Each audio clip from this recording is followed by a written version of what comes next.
Hey, what is going on, crowdfunding fans? It's the brain of the mainframe, Nile Scala, here again with another exciting episode 20 of Crowdfunding Comics. Billy, how are we doing tonight, my friend? We are doing pretty gosh darn good, buddy. How are you, crowdfunding crusaders and centurions all across the fruited plain and the entire world? Well, Niall, we have made it to episode number 20. Who would have imagined it? I know, it's been a fun journey, and I can't wait to get to 21 so we can drink.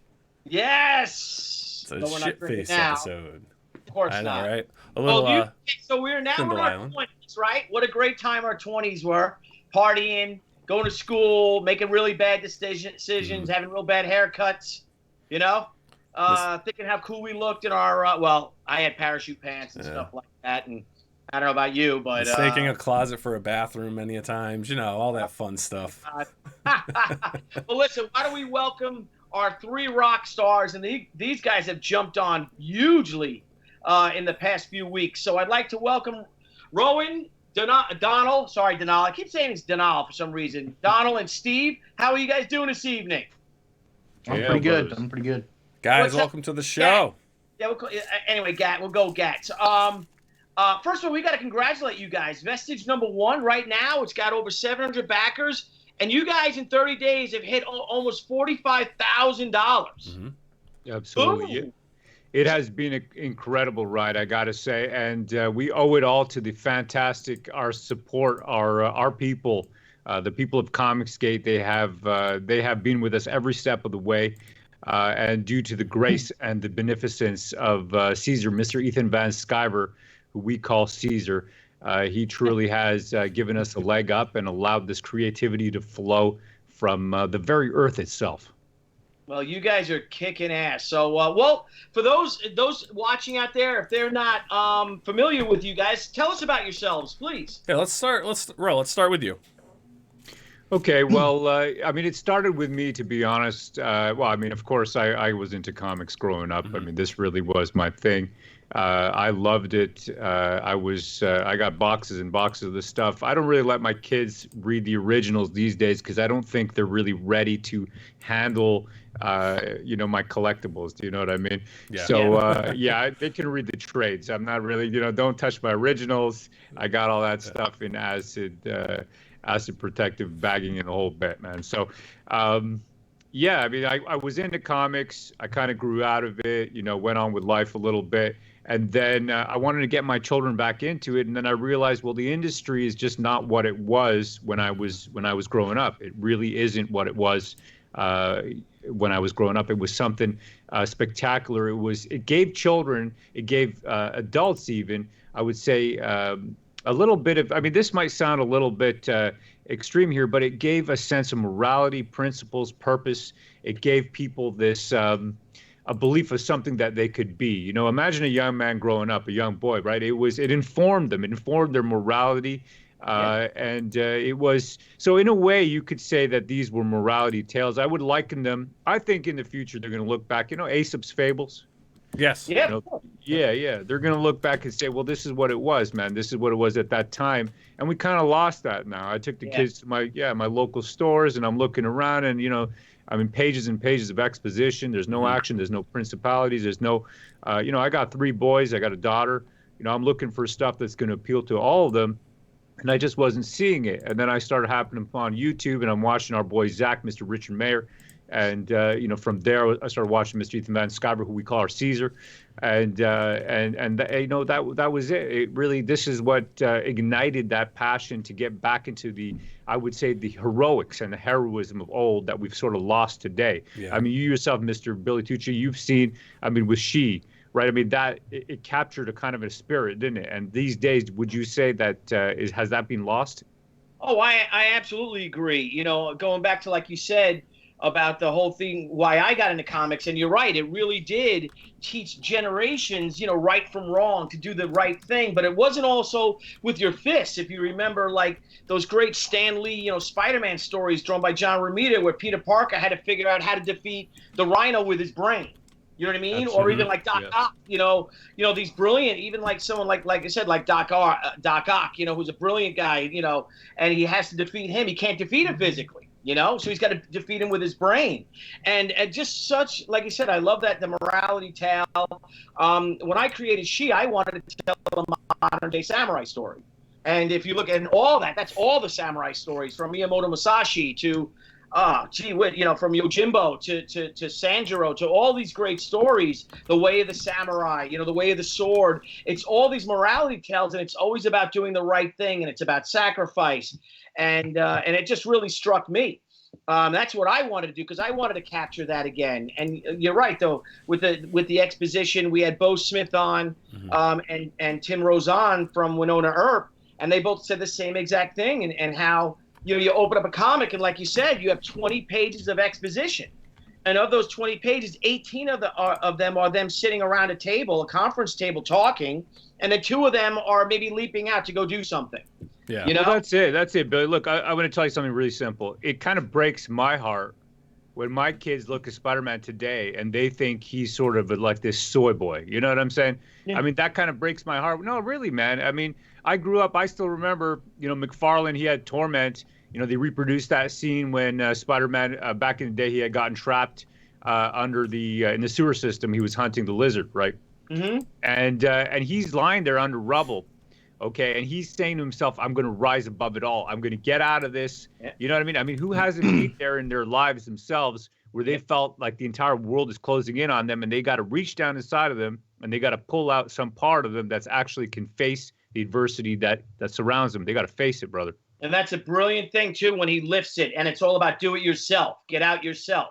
You can do it. That's the whole thing. Not someone's going to come and rescue him.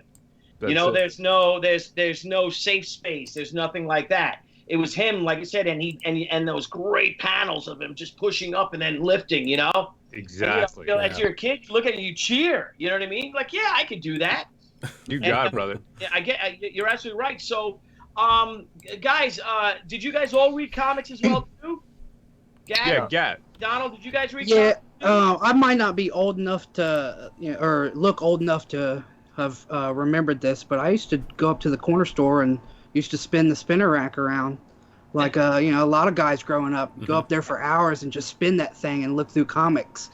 Ride your bike up to the store with a couple dollars, and you come back with something great every time. I grew up with Frank Miller, on Daredevil, and in the Claremont on the X-Men. I've never read a bad comic book, as a child. Yeah. I kind of grew out of it. I kind of found women and video games as I grew up a little bit. Mm-hmm. My priorities changed in the mid 90s. But then I kind of came back to it recently, a few years ago. I was like, okay, this is a hobby I haven't really picked up for a long time. I bet you there's some great stuff out there. And one of my buddies, he gave me this book. It was a Chaikin book. I believe it was called United States of Hysteria. Okay. And I read this thing and I was like, this is just not what I remember about comics. It was just, I don't know, man. I think it was a bad example of his writing as well, to be honest with you. But it just wasn't the same, man. There was no hero in it, Right. And that's what really struck me. I was like, where's the hero in this book? Yeah. How am I going to root for any of these people? And then that led me to Zach and all the review videos and Comicsgate itself, and started watching EVS and seeing how they're kind of gathering this great movement around trying to rebuild comics the way they used to be. What I remember as a kid, and ever since then, it's been like 2 years I've been heavy into Comicsgate. There you go, man. What about you, bud? When I started reading the comics casually, it was around like 89, 90. But when I started getting into it pretty hardcore, it was 91, and Todd McFarlane had just started up Spider-Man. So I jumped in right at that, and then everybody left to go do Image. So I got in right at what I feel is the perfect time, at the height of comics, for just fun and stupid action, And then I went back and I would read the old Silvestri Wolverines and things like that. Yeah. And you don't get a lot of that nowadays. Everything's got to have some kind of message to it that tells you you're a terrible person. Yeah. Well, guys, what were your comics of choice at that time? I know, Ro, you mentioned Spider-Man, but did you have a particular favorite? Like, what did you guys like? Obviously, you guys were seeking hero-driven comics, and even if they're anti-heroes, like I don't know, like I love the Punisher, you know, an anti. Oh yeah. And you're cheering when he's mowing down these mobsters and stuff like that. And I guess as an '80s kid, you know, a Reagan kid as we called ourselves, we're like, yeah, that guy's a murderer, friggin', you know, mow him down, you know. Well, that's it. I mean, come on, brother. Everybody loves that. Who doesn't want a little bit of street justice once in a while, right? I mean, you see these guys getting away with everything. I mean, this is it. No, really. I mean, I read that Punisher Max series. That stuck with me, to be honest. That was like a reboot. He's older. Man, that was classic stuff, though. Was that the one with the Bradstreet covers? Was that the one? Tim Bradstreet did those really great, realistic-looking covers. I couldn't tell you, brother. I mean, I just remember the scenes in it. I still remember the opening scenes in Max. You know, it's always the same stuff, right? The story is classic. You know, he's there. He's thinking about his family. He's thinking about his past. But it hits you every time. You know, and that's the kind of stuff that stays with you.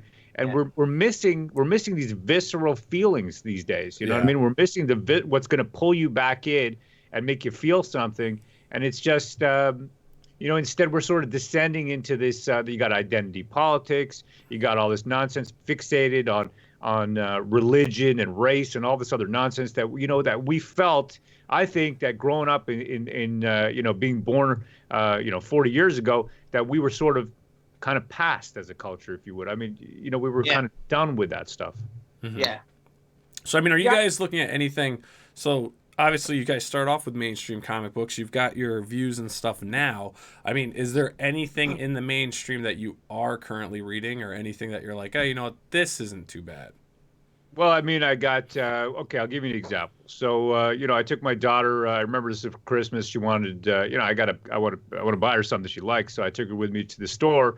And, even though I'm active in Comicsgate, the rest, I mean, things weren't really shipping at that point. So I wanted to get her a gift. So I bought her the 5 set of Cosmic Ghost Rider, right? She liked that. That was a series coming out. That was Donny Cates. I think it was Donny Cates, if I'm not mistaken. Donny's awesome. Yeah, man. He fight his ass off. He really can.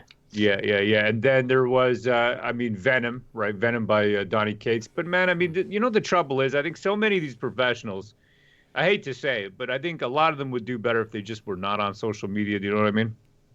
Mm-hmm. Yeah, I think that you could say about a lot of people, including yours truly right here. Well, I mean, I don't know, Billy. I mean, look, I'll tell you, in my line of work, so I'm a programmer, right? I'm a consultant. Basically, I just go around and, build code for, I got a couple guys under me, that kind of thing, right? I manage a few guys. Put it this way, I keep my views to myself. I'm here to do a job. You understand what I'm saying? Right. I mean, I shut my mouth, man. I show up, I do the work.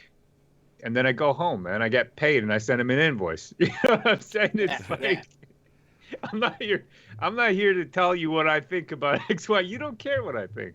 Yeah. Because I seen, like, I went for a search. I did the whole thing about chain blocking. I didn't know what that was. Everyone's talking about it. So I said, what the hell's chain blocking? And then everybody started going at it with each other and stuff. And but yeah, I find it so weird because I've been blocked by people I have no idea who the hell they even are. Or even there's some comic pros that I've never met in my life. Now, I keep everything close to the vest of what I feel. People know who I am and they know where I stand on things. I never shied away about that. But I never had, you know what I mean? I never got in those Twitter fights or any of that crap with people. And it's just like, I really look forward to seeing some of them because some of them I know of them, and they've been in the business for a while. And I'm like, what's up with that? What did I ever say for you to? And then again, another part of me is I really don't give a shit. Well, you got those two things sort of raging at you, kind of conflicting at the same time, right? On one hand, you want to give them a piece of your mind. I mean, here you are, professional with a lot of experience, multi-million-dollar products behind you, and you got some young guns blocking you with these blockchains, and you're just thinking, what the hell's wrong with you? Like, what the hell I do? Right. My friend stuff. I'm like, wait a minute, And then again, if I'm like, well, fuck that, so I might excuse my language, but this isn't a PG. This is a. But anyway. It's okay. We're all French here. Enough about me with this stuff. All right. So you guys scored EVS on your, on your show early on, and he created a cover. How the hell did you get that to happen? All right. Okay. Well, I mean, this is how we started. So, I mean, look. I mean, I don't know how much you know with all this internet drama, how it all goes down. But put it this way: here we are. We're tuning in. So, Gat, myself. Okay, and then we got a couple other guys at the time, right? We got Penn, we got Tyler. We're all tuning in, watching EVS every day, man. We think he's hilarious. You know what I mean? Put it this way, Billy. I'm coming home from work. I got my 4 kids. I got my wife. I'm chilling out with them. I want to put something on. I want to have a laugh. I want to drink, man. I want to have a couple of drinks before I hit the sack, and I got to do it again. Right. I find this guy, man, he's making me laugh every single day. Right. Yeah. Come on, brother. I'm getting free entertainment. You think I'm not going to buy whatever he's putting out? Sure. Yeah. The sure. guy's a professional. The stuff he's doing is incredible. Yeah. The art, I like the guy's personality. I think he's a legit, genuine person. It's so rare to find somebody like that. And he's a man who's leading the charge against what we see as a destruction of an industry that we loved. Right. Right. Okay, so he's trying to do his salvation. I mean, Billy, how do you think it makes me feel when my kids read manga over American comics? Yeah. No, I know. You know, same thing with me. I watch my kids drawing it. I'm like, why draw that crap? Right? You know, and I'm like, so I gave my one son the How to Draw Comics the Marvel way, with the John Buscema art. I'm like, draw this Spider-Man. And that's a must-have. That's a must-have drawing book, Billy. Sure is. Anybody out there? So though, how did you guys get? So like Billy said, I mean, you've got Ethan doing or has done a cover for you. I mean, how did that come to be? How did you guys? All right, so we're right on, Nile. So we're watching the streams, okay, and we're chatting in the chat, just like you see right now. I would say most of the guys right now that I'm seeing, Centurions and Valkyries over here, I can see we got a bunch of Centurions and Valkyries. We got Terry, we got Mandy Summers, we got Black Russian, Buck Get Down, Demon. We got a bunch of guys here that know. We got Pan in the house. I mean, Jack Straw. You know what it is? We're all in the chat. We start to talk. We start to talk in the Twitter rooms, just to have these little DM groups and just chat and just making jokes and just, all right, we're all going to show up at the stream. We're laughing in there. We're coming back. Before you know it, you start to be buddies. You know what I mean? You start to this is how it starts, right? And then before you know it, you're sending messages to each other. You're sending funny images, memes, internet memes, right? I mean, they're pretty funny. They make you laugh. These guys are classic memers. I mean, Caesar's over there, EVS, right? Caesar's over there on Twitter. We're sending these things to him. We're laughing back and forth. I mean, before long in July, this is where, I started putting a couple videos together, just goofy stuff. People thought it was funny. He thought it was funny. He said, Ro, why don't you come on the show? And it snowballed from there. Not to mention that, this must sound like absolute lunacy to you, Billy. This is going to sound crazy.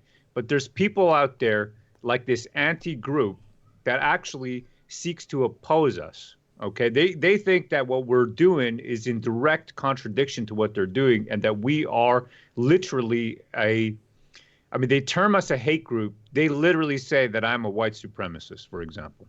Oh, okay? Really? Yeah, they do. That's it, right? So, this is the mentality. They're lunatics. And we were sort of deflecting some of that at the time, right? Because we have a very, I would say, powerful base of people who are out there who are, as you would say, what is a fan? A fan is a fanatic, isn't it? Mm-hmm. Right? That's what a fan is. A fan is a fanatic. And we've got the fanatics. We've got people who are true believers out there. And if you're building a business based on, I would love to see you. Mr. Billy Tucci with the Tucci clan, you know what I mean? Having your own hardcore base. And that's what it's about, brother. There's people out troopers, there. Man. The Tucci troopers. There you go. Right? Tucci troopers. And then before with our Tucci troopers, I gotta push it more. So yeah, you gotta get hats made, brother. That's what you gotta do. You gotta get hats made, man. Honey, if you want, get some visors. Anybody would buy a hat or a shirt with Tucci Trooper on it? I don't know. It's a cool logo. With the skull, the helmet and stuff, it is a cool logo. It is a cool logo. I saw it. I saw that one, and then I actually said to the guys when I saw it, I said, "Man, Tucci ripped off our logo." And what are you doing? That's 2 years old. That logo. How old is your logo? No, our logo's not that old, brother. But it's different. Guys, that's your logo. I swear. It is like 2 years. His is 2 years old. Yeah, it's all good now. Ours has got. We stole yours, Tucci. We must have stole yours. Yeah, they stole yours. Guy who designed it. We got the same guy who designed it, and he gives them both the same design. You got it, brother. No, but that's it basically. So that's how we got into it. It's this internet thing, man. It's crazy. You know what I mean? It's just it's you connect to each other, and then before you know it, there is this outside group. And I hate to say, but by aligning with Comicsgate or introducing and platforming them on your show. This is naturally people are going to assume that you are, let's say that you share the same ideals, right? Mm-hmm. And then you become an acceptable target. Oh. Well, if it happens, I mean, I guess it happens. But oh. if you know anything about us and you know about our show, is man, we're just about the talent. We're about good stuff. You know, Yeah, we if you like got comics. something good, we want to see it. We love Yeah. comics. We love talent.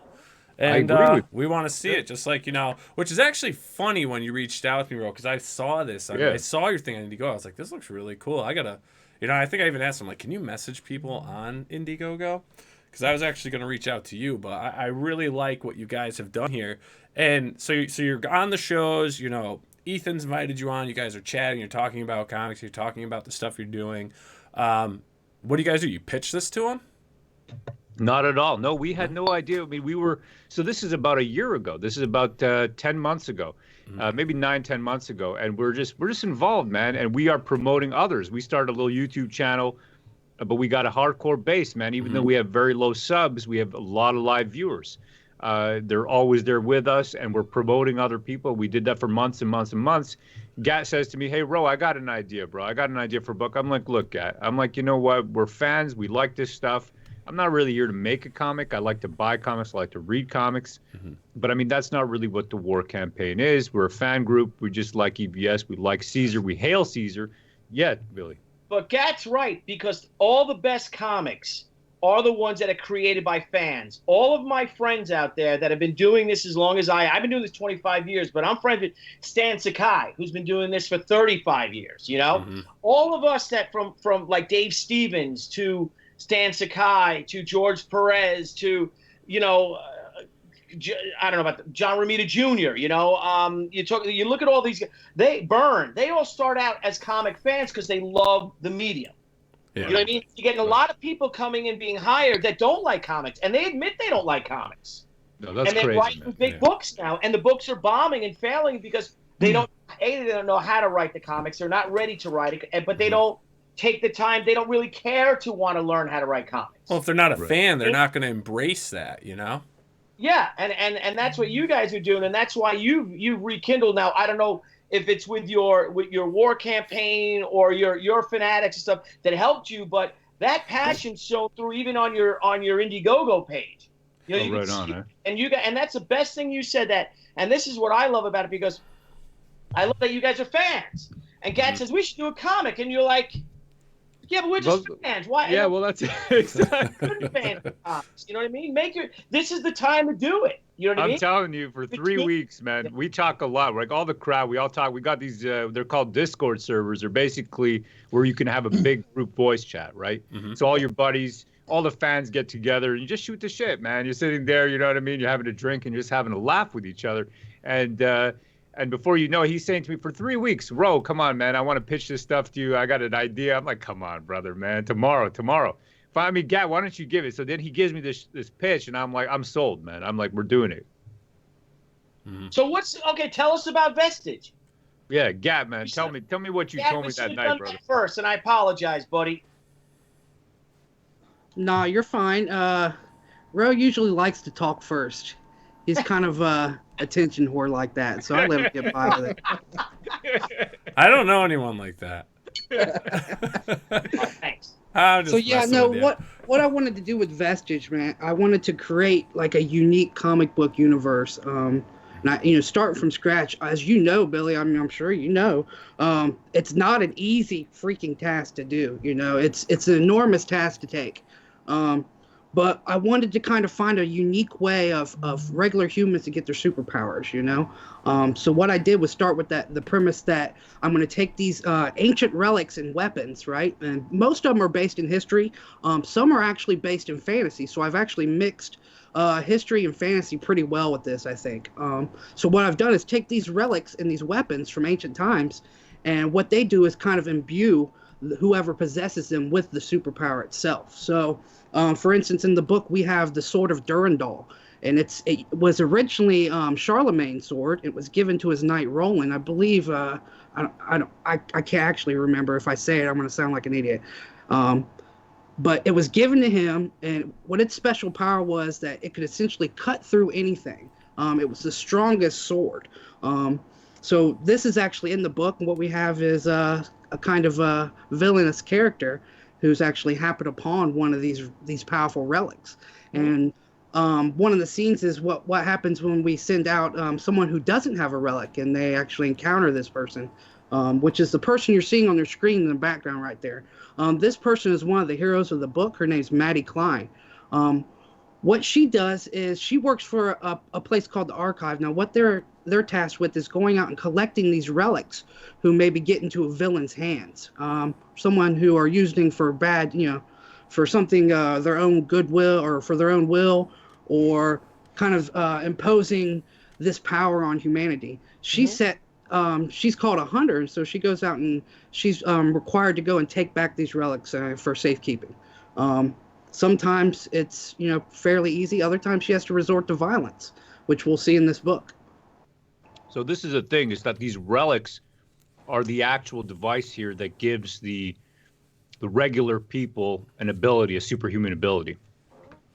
So what's interesting is that Gat actually, because he's gone through so much historical research and he's such a fan of history, he's thoroughly involved in it. I mean, it's interesting to me that you were talking about with all that Japanese, the actual samurai code, because Gat's into this kind of stuff. Billy. Yeah, me and you, I could talk for hours about Japanese history with you. Let's do a show and we'll just talk samurai and man. Let me hear that, man. I mean, I heard the Vestige stuff before. Let me hear about the samurai stuff, Gat. I mean, what is a samurai code? I told the story of Musashi Miyamoto once, where I don't remember who it was that he had a duel with, but he told the guy, "I'll beat you without drawing my sword." He walked up to this famous samurai and said, "I'll defeat you without drawing my sword." And the guy laughed, and and they kind of talked, and they agreed to duel. He said, "Well, we're gonna duel on this island, right? Yeah. So we're both gonna get in this boat and row out to this island." So Miyamoto got in there with the dude he was gonna duel with, and they rowed out to this island. As soon as they got there, the guy hopped off. Musashi kicked off in the boat and started rowing back to shore the other way and said, "I've defeated you." That's one of my favorite Musashi Miyamoto stories. I mean, the dude's brilliant. I'm a big fan of Sun Tzu too. Yeah. All of that ancient Chinese stuff too. I mean, I love all that folklore. So got this book. This is the book that I use, and I had it out right here.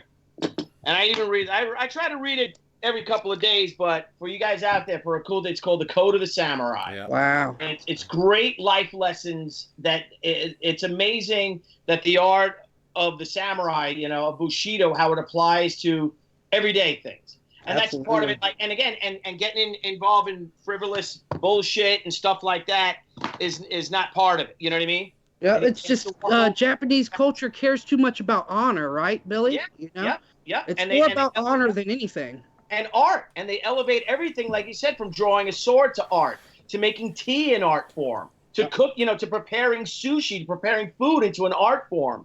And those are the important things to me. You got your family, of course, and your friends and the people that, your livelihood. But when you're working and all, and like I said, and Doug said it the other day, that, Twitter's a cesspool. Because I was telling him my problems, like I'm like a babe in the woods on this thing, and I'm getting, and all of a sudden people say, I'm like, what the hell did that come from? Who's this? See, that's it. I mean, believe it or not, but I mean, we used to play Dungeons and Dragons with Doug, Mr. Doug Tenaple on our channel all the time, man. And then we had some minor, this kind of skirmishes, these kind of things. And before you know it, he's writing a couple tweets out there and this and that. The back and forth starts to happen. I mean, it really starts to blow up where there wasn't any kind of issue at all. Do you know what I mean? And it gets taken out of context, and then you got to take it out of that medium so that you can resolve the problem. As soon as you hit those direct messages and you start talking to one another one-on-one without the glare of the public eye, you can figure things out. But if you're doing it out there in the public, stupidity starts to explode. Yeah, and life's too short, for misunderstandings or whatever it was or stuff like that. But, now, Gat, one of the things that it's so fun, that I'm glad you mentioned, combining the historical and the fantasy, and right, Nile? I mean, that's what drew us to it. We were talking about that. Like, look at that. That's kind of cool that you're combining these two aspects. And I'm asking your question for you, Nile, but yeah, that's fine. If I may, I don't care. Go right ahead. Yeah, all right. Well, so how important, is it to make sure a book is correct with your historical accuracy parts? I know you have fantasy stuff, but I actually spent longer. I'm sorry, Billy, go ahead. No, if I may, but the fantasy stuff, you have to stay true to the myth. You know what I mean? Because then people jump on you too for that. You can't make up, there was this, there was a lone, Red Knight who prowled the grounds of Camelot. You know what I mean? It's funny you brought up that, and actually you said Camelot, because the book is actually partially based in Arthurian legend, and I've done extensive research into all types of we started with the Welsh, right? Welsh folklore it has some very unique stories about King Arthur that aren't found anywhere else, and so I found these, and I was like, okay, I can use this. I've never heard this before. Specifically, being one of the relics that will also appear in the book is it's not your normal weapon that you associate with King Arthur. Let's put it that way. Cool.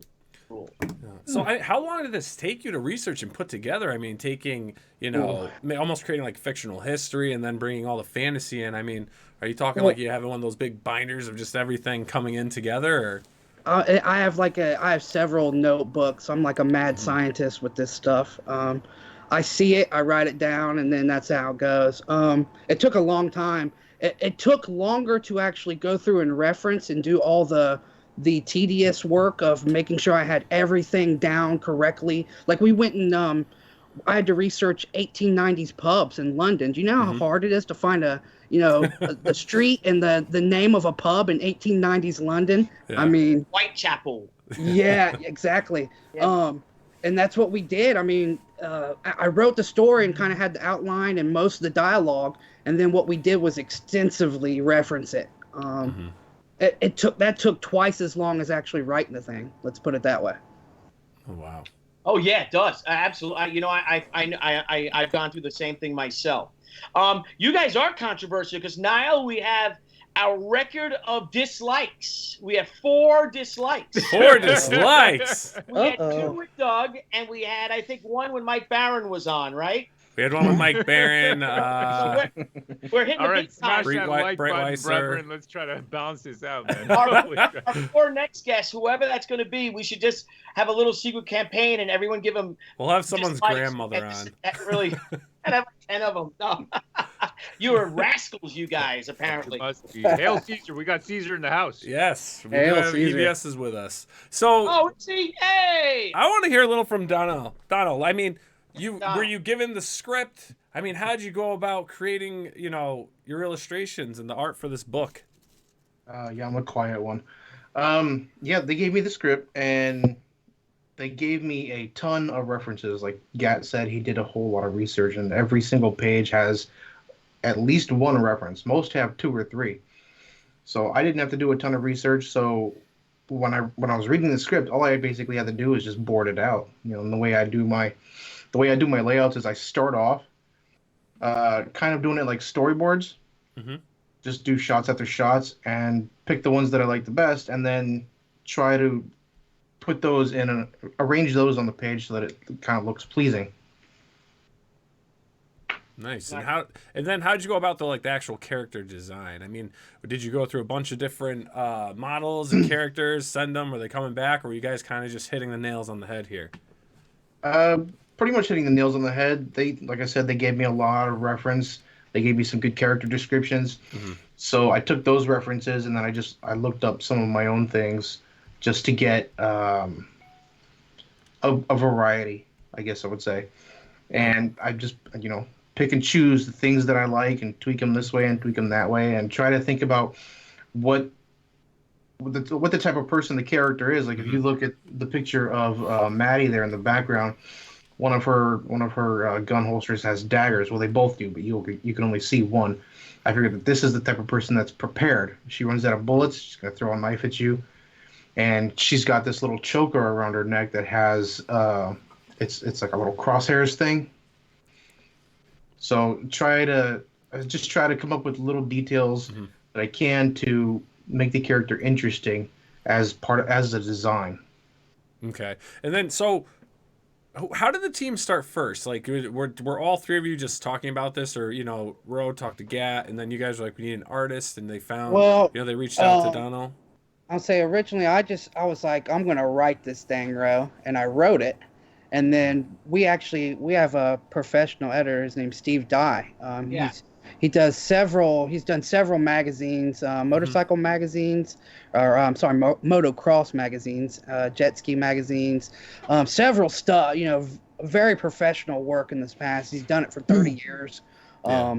And what we did was I gave my my script to him, and he basically went down and put it together. He was like, okay, well, here's the thing. This is the first time I'd ever tried to set a page limit before on something I had written. Yeah. So when I gave it to Steve, he was like, "Good Lord, dude, we got to condense this." It's a good thing I actually had an editor, because he saved my ass right there. That's what I would say to anyone out there who's actually thinking about doing a comic. Get a good editor. Yeah. Yes. It will save you a lot of time and trouble.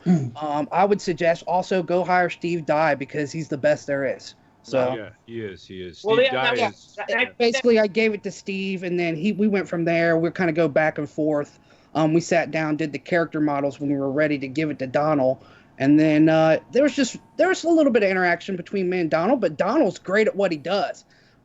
He saw what we wanted. And I think he just kind of put his own spin on it. Oh, Donald, stop! You're great. Aw. I mean, Don, you guys have seen Donald's work. I mean, he's an amazing artist. So, honestly, he makes me look good.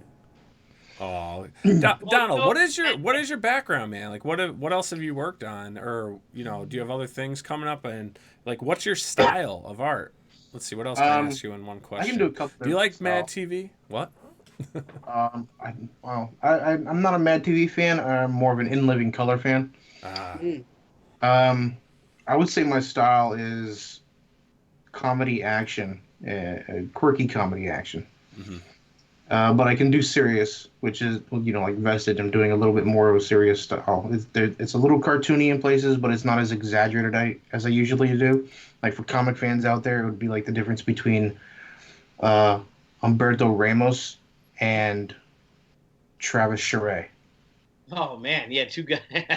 Pretty damn. You couldn't get more opposite on the spectrum. Yeah. Got a question from the chat. We got a question from the chat for you, Donal. Fresher Luke asks, Donal, have you ever thought of changing your name to Dolan? No, but I have had mail come to my house with that name, Dolan Delay. That actually came to my head when I was hyping up a post. I wrote Dolan, and I caught myself. I was like, whoop, that's not right. And I'm like, oh, shit, did I do that on everything? So I had to go back and check it all. I was like, nope, just on this one post, but I got it. Well, soon you guys are going to have super chats because this fellow specifically was saying, how can I ask a question? I want to send a super chat, but I can't. Well, not until we hit 1,000. We Yeah, gotta almost get there. That's why we keep pushing people, man. We got to get to 1,000 so we can do bigger and better things. The more, well, you guys know you have a channel, right? So the more and more viewers you get, the more features that get unlocked. You got it, brother. We got Caesar. Caesar says, hail Donal, Promethean aesthetic genius. Oh, look at that. Look at that. Hey, for you 61 people out there, please subscribe to our page. And subscribe to the boys, too. Why not? Let's all help each other out. We're all in the creative community. We all want to create great comics, talk ballyhoo and tomfoolery, and drink some scotch and smoke some cigars. Actually, if you guys don't mind, I've got, and I don't want to forget this because I'm curious about this, and I'm going to, I actually want to step back a second and talk a little bit. You were mentioning, with like Doug and you guys, were talking this and they having the show, then some things happened, some things were exchanged. Now, as I'm going to say, leaders of a group, you're building up your own following. Are you finding that you almost have to police some of your comments and watch what you're putting out there because, as the fans build up, they may want to start spreading or skewing what you guys are saying? Well, I think it's important always to put a positive message out there. Look, okay, I gotta give some background for why we feel so strongly about Comicsgate. You got to understand, for us, it's something very serious. The name means something. Okay, the name means something because it's a rallying. A name, though. Say again, brother. It's a terrible name. It is a terrible name, but it's the name that we have, right? We don't choose the name that we're given, and this is the name that we're given, and this is the name that we have, and now we've got to look. It means something. It's more than, put it this way, a rose, right? A rose would smell as sweet if it wasn't named a roast, right? At the end of the day, this is it, right? Well done, Bill Shakes. Yeah. All right. Thank you very much, brother. Thank you very much. But not even in the sense of like what Comicsgate is, because I'm just talking in the sense of like, you know, you're building a following. You've got this successful book going on. You know, you guys have comments and stuff going around. Are you finding you may have to approach things differently? Are you seeing any of that, or you know, is it other people that kind of blow up things where it's like, oh man, it's kind of out of context, and then you said you have to go into almost like a private chat and be like, hey man, you know. Well, I'll give you an example. So there was one event a couple weeks back, man, it must be maybe a month back now, where two fellows claimed to be part of our group, and then were sort of ejecting a third party that we had never spoken to. Okay, so imagine, so we got two fellows who are claiming to speak for us, ejecting another person out of this group.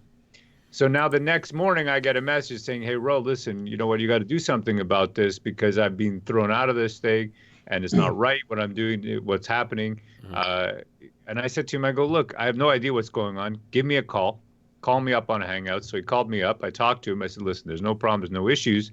The thing is that a lot of times, and this is where Mr. Ethan Van Sciver, Hail Caesar, I mean, this is the position that he's in. Imagine with 1,000 times the amount of followers, 1,000 times the responsibility that we have, all resting on the shoulders of one man. It's that of course, he's going to be, put it this way, I would have an electrified fence around my property as well. Yeah. That's a fair statement. Well, you guys have over 700 backers. You've got almost $45,000, and I know this started as your own little thing. You know what I mean? The three of you guys together. Well, you know, we actually got four guys on the show. We got Tyler, Pan, and then there's Gat and myself. Okay. This is the show that we do, the live stream show. But now the war campaign has expanded out. We got so many people now who are war campaign that you know, it's sort of a movement within a movement, if you would. So yeah, what is war campaign exactly? I'm just curious. Well, sure. Okay. Well, to put it in a very simple terms, we are all very serious fans of Mr. Ethan Van Sciver, right? Who we call Caesar. We call him Caesar because there was a specific moment in July, right, 2018, where a fellow who had been, who was a professional who had associated himself with him, appeared on his show to basically enumerate the ways in which Mr. Ethan Van Sciver had failed him. So then Mr. Ethan Van Sciver turned around and said to him, you know what, I feel like here I am on my own show. I feel like you're stabbing me in the back. All you guys together are here. There's a few of them at the same time, one of them leading the charge. He says, I feel like I'm being stabbed in the back, and I feel like I'm Caesar. I feel like Caesar right now, Julius Caesar. So this is how this internet meme started, where we're saying, you know what, we started saying, Hail Caesar. You understand? This is the birth of it, because here he is doing so much for the movement, and then he's being maligned for not doing enough, for saying the wrong thing, for angering the wrong person. I mean, how can you really make everybody happy? I mean, you tell me, Billy. Yeah. No, that's what I was saying is and what Nile, I think, brought up a whole thing like, now do you figure out what are you going to say? Because with the book itself, yeah, you know, the Vestige now, you guys you have 30 days left, and you're already at 44K. You guys can easily double this even more. So that's why I wanted, now that you're going forward and it's getting bigger, you know what I mean? Yeah. You're building a brand for yourselves. You know? Yeah. Do you guys like that? Because I know you've got to have more guys. There's more than 700 people. The people that are like, wow, this looks really cool. That's someone that's like, you know, like me. You know, I don't really give a shit what anybody's politics are. That go for it. So have you found yourself now that you are getting bigger, it's expanding? They're like, all right, well, let's not pick a fight with this guy, or let's not do that. I'm just getting. I hear what you're saying, but here's the thing, right? Here's the thing, Billy, is that we got to be true to the principles for why we started. The reason that we're so powerful. Say again, brother. No, always. Yeah, always stick to your. We have to, because so the reason that we started, put it this way, Billy. Okay, when a white guy next to me, one of my white brothers, is saying something, and then he gets called a racist, isn't it my duty to stand up for him and say, no, he's not a racist for criticizing a specific character in a comic book that's aimed at youth? You tell me, brother. No, yeah, and that's what you tell me. It's very hard for someone to call me a racist. It's very hard for someone to call me a white supremacist. It's very easy for someone else to call, you know, one of my white brothers that thing. You tell me that. Yeah, no, you're right. And you know what's sad about the whole thing? It's scary is that they throw things out like Nazis. If you don't agree with somebody, You're a Nazi, they'll call you. Like, people say that. I did a panel at the Baltimore Comic-Con called Punching Nazis. And I had a big crowd in there. There had to be 100 people, maybe more in there. And I showed photos started with the Captain America punching a Nazi. Then it showed Wonder Woman punching a Nazi. There was a Batman image of him punching a Nazi, Superman, right? And then I did excuse me. With someone drew Wonder Woman or someone punching Donald Trump with a Nazi uniform on, and everyone laughed. And I said, that's funny, right? Donald Trump's a Nazi. I said, well, let me show you what Nazis really were. And then I started showing photos, right, from Dachau, you know what I mean, from Auschwitz, from them shooting of a mother in Poland who's holding her toddler child from behind with a German soldier with his carbine right behind her head to shoot them both so he can kill, he only uses one bullet to kill this innocent woman and her child. That's what Nazis are. And You got it. People Hail, brother. Yeah, Hail. but people will call someone a Nazi just because they don't agree with you on something. Oh, he's a Nazi. He's a friggin' Nazi. Blah blah blah. And it lessens and cheapens what the Nazis were, it's horrifying. If I may jump off on that subject, because this is something that really bothers me, is that of the 6 million people that were murdered by these monsters, and then also of you look at the English soldiers, the American soldiers, the Canadian soldiers, how many millions of them sacrificed their lives for another's freedom to fight this. And even those that, the United States lost 405,000 men in World War II fighting for another's freedom.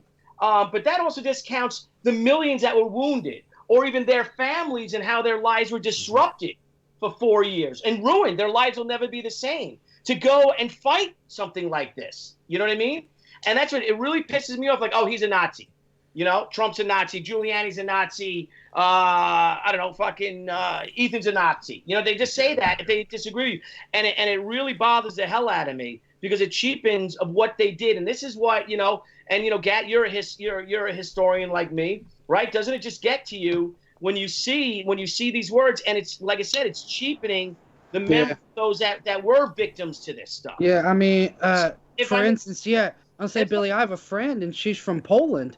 Her family was directly affected by that stuff. She has, great grandparents that would have been affected by that. So, it's not a joke. It's not to be a term to use lightly at all. Yeah, and when there are real Nazis, fuck those guys. You know what I mean? Yeah. The hell with them. Who the hell likes them? No one likes them. Well, they don't understand the context of it anymore. That's the problem. And it's the easy way out. If you're in the middle of an argument, then someone's just like, you're racist, you're Nazi. And it almost like they automatically win by calling you that. But it's like, no, this argument's not over because it actually makes no sense. Right. That's not the case. Yeah, I think I just gave us 2 more dislikes with my rant getting off subject of your book. No, I mean, you know what? It makes a good point, though. It is. That's right. Now, this is what's important. Okay, this is what's actually important. I mean, this is it. I got children. Put it this way. I want to be a grandfather one day. Okay. I don't like the way that society's going. My family, they left India after partition. My mother's family had land close to the border of Afghanistan, right? Undivided India. Then eventually they had to leave to Delhi. They lost what they had. My father's family, they had next to nothing. He used to, I remember him telling me that his job, okay, when he was growing up to make money for the family, he would find dead animals. They didn't even have the skill to actually skin an animal, so they would actually have to sell the dead animal to a leather tanner so that he would skin it. He had a very rough childhood. He saw his mother being abused. His father was away in Singapore to work to make money. Eventually, they all got educated in England, where I was born, and then we all moved to Canada. So now here we are, and I hear nonsense from people. Okay, telling me that people are racist, people are sexist, all kinds of nonsense that I'm hearing 24/7. Okay, and the bottom line is this: is that people today, they don't know what they have. They're losing the heroic ideals that are so important to a culture, that actually inform the youth, they inform the principles of the youth. For the youth, they're not interested in hearing the religious stories. They won't sit there and study a religious text. But I'll tell you what: if you get a principle from a story, it sticks with you. Yeah. Mm-hmm. No, you're true. right on target. They're losing the whole face of what it is, what this country is, what imagination's about. I mean, there's there's good points to everything, and there's always two sides to every argument. But it seems that it's. I'm sorry, Billy. Go ahead. No. I was going to follow up with you, and I just my ADD kicking in. But to say to expound upon what you just said, Nile, and no offense to you, Ro, but comics really are American mythology.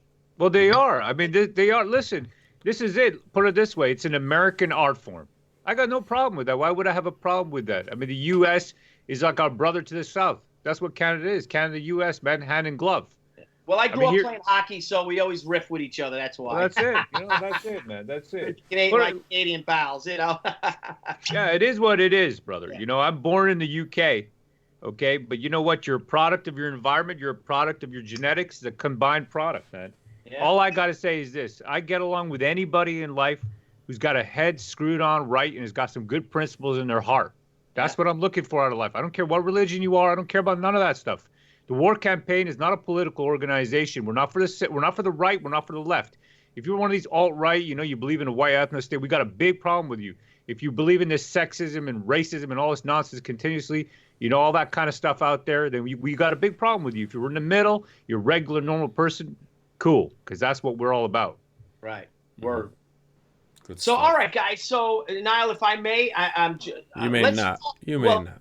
No, because I keep going off on a tangent and stuff, and well, it's some interesting topips, though. Yeah, it is interesting. It's some refreshing topics. I know. I feel bad, Rodo. You guys are here to talk about your book, and I'm just. No. Hey, this book is part of something they believe in.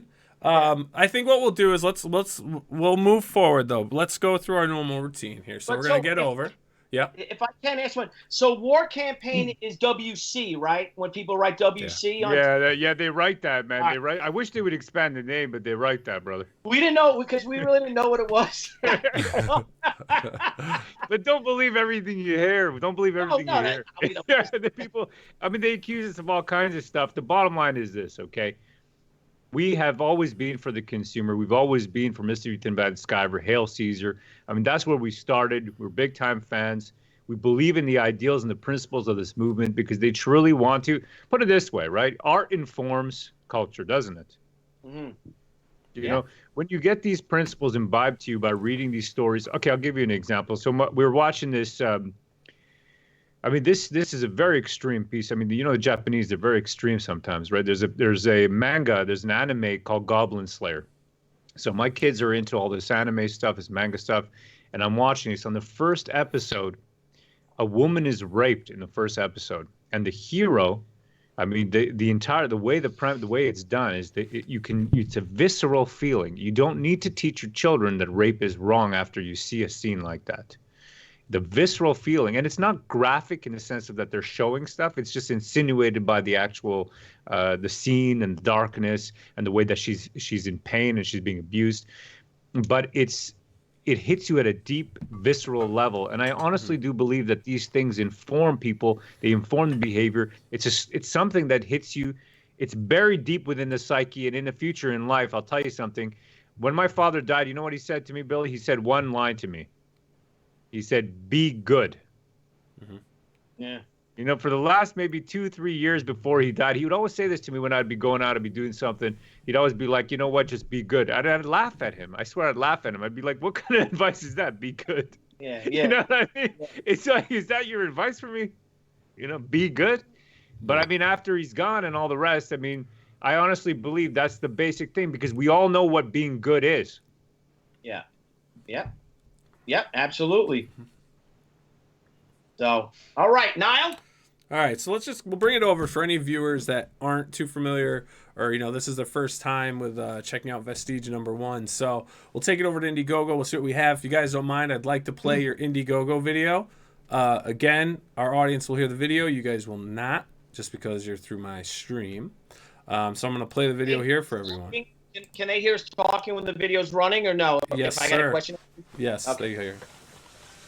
Certain ancient relics wield inherent supernatural power that has already secretly changed the course of human history.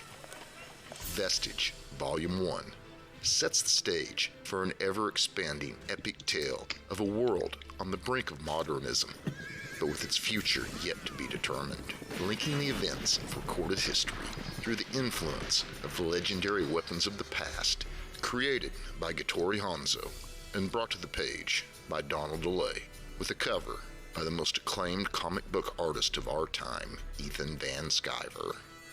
Vestige. Will you stand with us?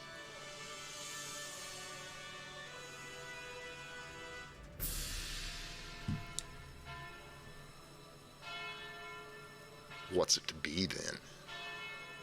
Will you fight for good or for evil?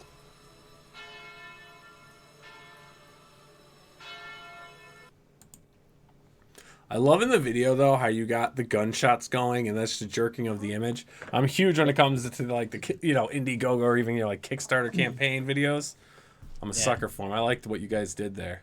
So, cheers, brother. That's done by Sinister Smirk. That's Smirk the Alien. He's available for hire. So thank you very much, Sinister Smirk. He cut us a great deal.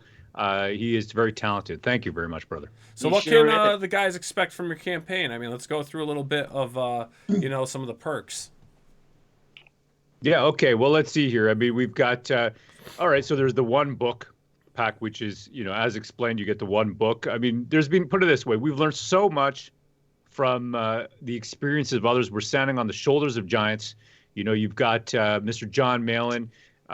He printed a book. He printed Graveyard Shift, and to such a high quality, a high degree of quality. I mean, people these days, they want, especially within this movement, when you're paying for, you're paying for shipping. There's a long lead time before you get the book. You want something that's more than, I would say, a regular floppy. That's typically what we're seeing. They want a premium product. Mm-hmm. I mean, we've been waiting for Cyberfrog for a while now, but I can tell you something. The art is incredible. You know what I mean? Mm-hmm. That stuff. I mean, this is a huge book. And I mean, we can't wait to get it, and so that's really what you got to give them. So that's why, I mean, the one book pack, it's all packed in this, what's it called now, the Gemini mailer. It's bagged and boarded and all that. The whole deal. I mean, you got to do the packing properly. That whole bit. We learn a lot from that from other people. You know what I mean? Yeah. From our boy Zach and the rest. Yeah, it's a big process. It sounds like why am I harping on about this, right? But I mean, Bill, you know what it's like. The shipping right now for our Zombie Sama book is our printing, our shipping, paying people. That's well over $30,000. Yeah. And you really do want to give a prestige a prestige format. And here's another thing that people now. I have a Kickstarter out there that's like 4 years old, and now I'm getting a little annoyed about it. I kind of forgot about it until I started getting back into this again. But people don't mind waiting a year and a half or so, because when it's creator owned, as long as you stay in touch with people and let them know it's coming out. Because let me tell you, like as a comic artist, I can draw a whole book in a week. Wow. It'll look like I drew it in a week. It'll look like crap, but I can do a book in a week if I. But the reason why you spend more time on it is because you care. You know what I mean? This is your creator owned thing. Right, you know what I mean. Like, right, Donal. You just want to put out your best work. You want this is something that's yours. That this will live on far beyond us. You know what I mean. This is our chance at immortality. Hmm. So you want it to be the best it is. So that's why you redo panels over, or you redo a whole page, or you made work on a page for 4 or 5 days. You know what I mean? Because you want the best, and that's all a passion. And, and I hope that as long as you stay in touch with people, you know what I mean, and let them know with updates and stuff, then they'll understand. And let them know that, because, again, you could do a page a day. Boom, like that. Here it is. Here's the book. It's done. But Donald's got that other style, right, where it's fast and loose, and it suits certain projects. I mean, Donald, this takes you a lot longer, doesn't it? It's just the way it is. Yeah. This one on Vestige, it takes a lot longer. The style I was using for, like, Brutus the Badass, very loose. There's no rulers or anything like that, so the buildings look like melted butter. But yeah, I could do a page a day or 2 pages a day in that style, but I like to take my time with it still. I even went back at one point and redrew 10 pages of that book and ended up, unfortunately, making it a little bit late, but you know, this is going out there. This is representing me and something I have a passion for. I want it to look as good as I possibly can get it to look, so that people enjoy it and they think they got their money's worth. That's right. That's right. And actually, Donald, you got your book out there, right? You re-released Brutus. Oh yeah, on Indiegogo, they allowed me to reopen the campaign because it met certain criteria. So. This is it. I mean, Billy, this is amazing, right? You got all these guys coming out, doing their own stuff, getting their independence. I mean, back in the day, I mean, would you have dreamed this was possible? No, you know, and I got to tell you, I'm going to ask you about this yourself. Brian Polito is one of my best friends, and I like to joke that I'm the kid brother he never wanted. And he's been, Billy, you got to do a Kickstarter, you got to do crowdfunding, get she out there. And I got to tell you, until this year, I was terrified of doing it. You know, I was, what if nobody wants? What if it fails? It's so much work, blah, blah, blah. Now, here I am. I self-published, I guess, close to 200 books already. You know what I mean? Just doing with my crusade stuff. But when it comes to that personal project of yours, you know what I mean? And even with Zombie Sama stuff, I was just terrified. John Broly was ready to go with Zombie Sama a year ago. And I just keep, or more than that, I just keep pushing it. Because I was terrified of it. You know what I mean? Of the failure. And I can ask you guys that now. Like, Ro, when you said, okay, you know, Gat had the idea. Donald says he'll draw it. Ro, you're gonna be the publisher of it. Were you guys afraid when that night or the 2 minutes before you launched it? What was the feelings? Oh, yeah, brother. I mean, look, I'll tell you something. So we don't ask, you know, Caesar much of anything because we just don't feel that's really what we want to do. We don't want to be that. You know, so many people asking this man. I mean, he's got an incredible sized audience with incredible fans, fanatics, people who love him. You know, they hail the human sunbeam. They hail Caesar and they hail Daddy Sunbeam, believe it or not. We've got women literally out there hailing Daddy Sunbeam. Believe it or not, this is just what the internet is. You know, you got fanatics out there. You got people who love the guy. And we don't want to ask him anything, but I actually went out there and I said, you know what? I mean, would you do the cover for us? And I'm going to remunerate you. And his final answer at the end of the day was, you know what, Ro? I'll do it, brother, but I'm not going to, I mean, this is it. I'm just going to do that for you. You know, he didn't ask me for anything for it. I mean, it's incredible. I mean, you tell me. I mean, it's just an incredible thing. I mean, we are blessed. We are blessed, and he is beneficent. Caesar is beneficent, and we're blessed even by all our people. You know what I'm saying? This is the thing. The minute you disrespect a customer, and this really goes to what you're saying about being in touch, Billy, you know what I'm saying? If you're real and you talk to people real and you tell them who you are and what you believe and you don't bullshit them, I mean, look, if you're live streaming, people can tell that you're an asshole, what kind of asshole you are. They're going to tell really quickly. You know what I mean? Yeah. I mean, people know my deficiencies, and I do have deficiencies, believe you me. You know? It's the way it is, bro. You know, you can't hide, man, when you're live streaming all the time. Yeah, that's true. That's true. But it's fun. But you know what's cool about it? It's like a virtual Comic-Con, because you're like interacting with fans and with other pros. You know what I mean? And I love it. I love this idea. You know, Ethan was talking to me about the auctions that you guys that he does and stuff, and I can't do it. I owe about 15 commissions, so I can't do anything new until I'm caught up with those. But even with Ethan came on our show, right, Nile? Yeah. He was one of our first episode 4, and he makes so much money every year on his own show, and he took time out of his show to help us out. And then he had me on his show, and when we launched Zombie Sama via Indiegogo, and I think we hit $15,000 in 3 hours. Yeah. Talking my little zombie book. I remember I was there in the chat, man. I was, you know, I'm a mod on his chat, and I'm just, you know, hyping all that up. You know what I mean? Typing in all caps. Yeah, man, we want to see you do well. We want to see, I mean, tell me something, brother. If we can get big names, guys who got talent, people who got a good heart, I mean, you got people like that with you, then I'm telling you, this is unstoppable. It's an unstoppable train of victory. You hear what I'm saying here, brother? This is what it is, man. Go to bed. Hello, everybody. My son Matthew. He pitched today. He did great. Right on, brother. Great job, man. Hail, brother. He struck one guy out. You know, so he only pitched one inning. Looking good, man. I took my kids out. I mean, yesterday playing soccer with them, man, on the pitch over here. Yeah, it's good, man. How many kids you got? I got 2 boys, so I don't miss anything. You know, any games or anything like that if I'm here. What? You gonna get I wanted to tattoos? get honor. Like mine? Nice. And I also wanted to get 1776 somewhere. Nice. You hear this kid? I And like it. I like it. Yeah. What's the answer to 1984? 1776. Yeah, he's got to earn his blood wings though. But I have an honor tattoo in kanji here. So he has an idea. My 13-year-old, when they get older, for him and William, they want to get it too. Well, you're the real deal, right, Billy? I mean, tell me, what was your experience back then? What did you do exactly? You went over there. You served, no? Oh yeah, I was in the Army. Then I was in the Guard, National Guard. I was airborne. I was in a long-range surveillance detachment.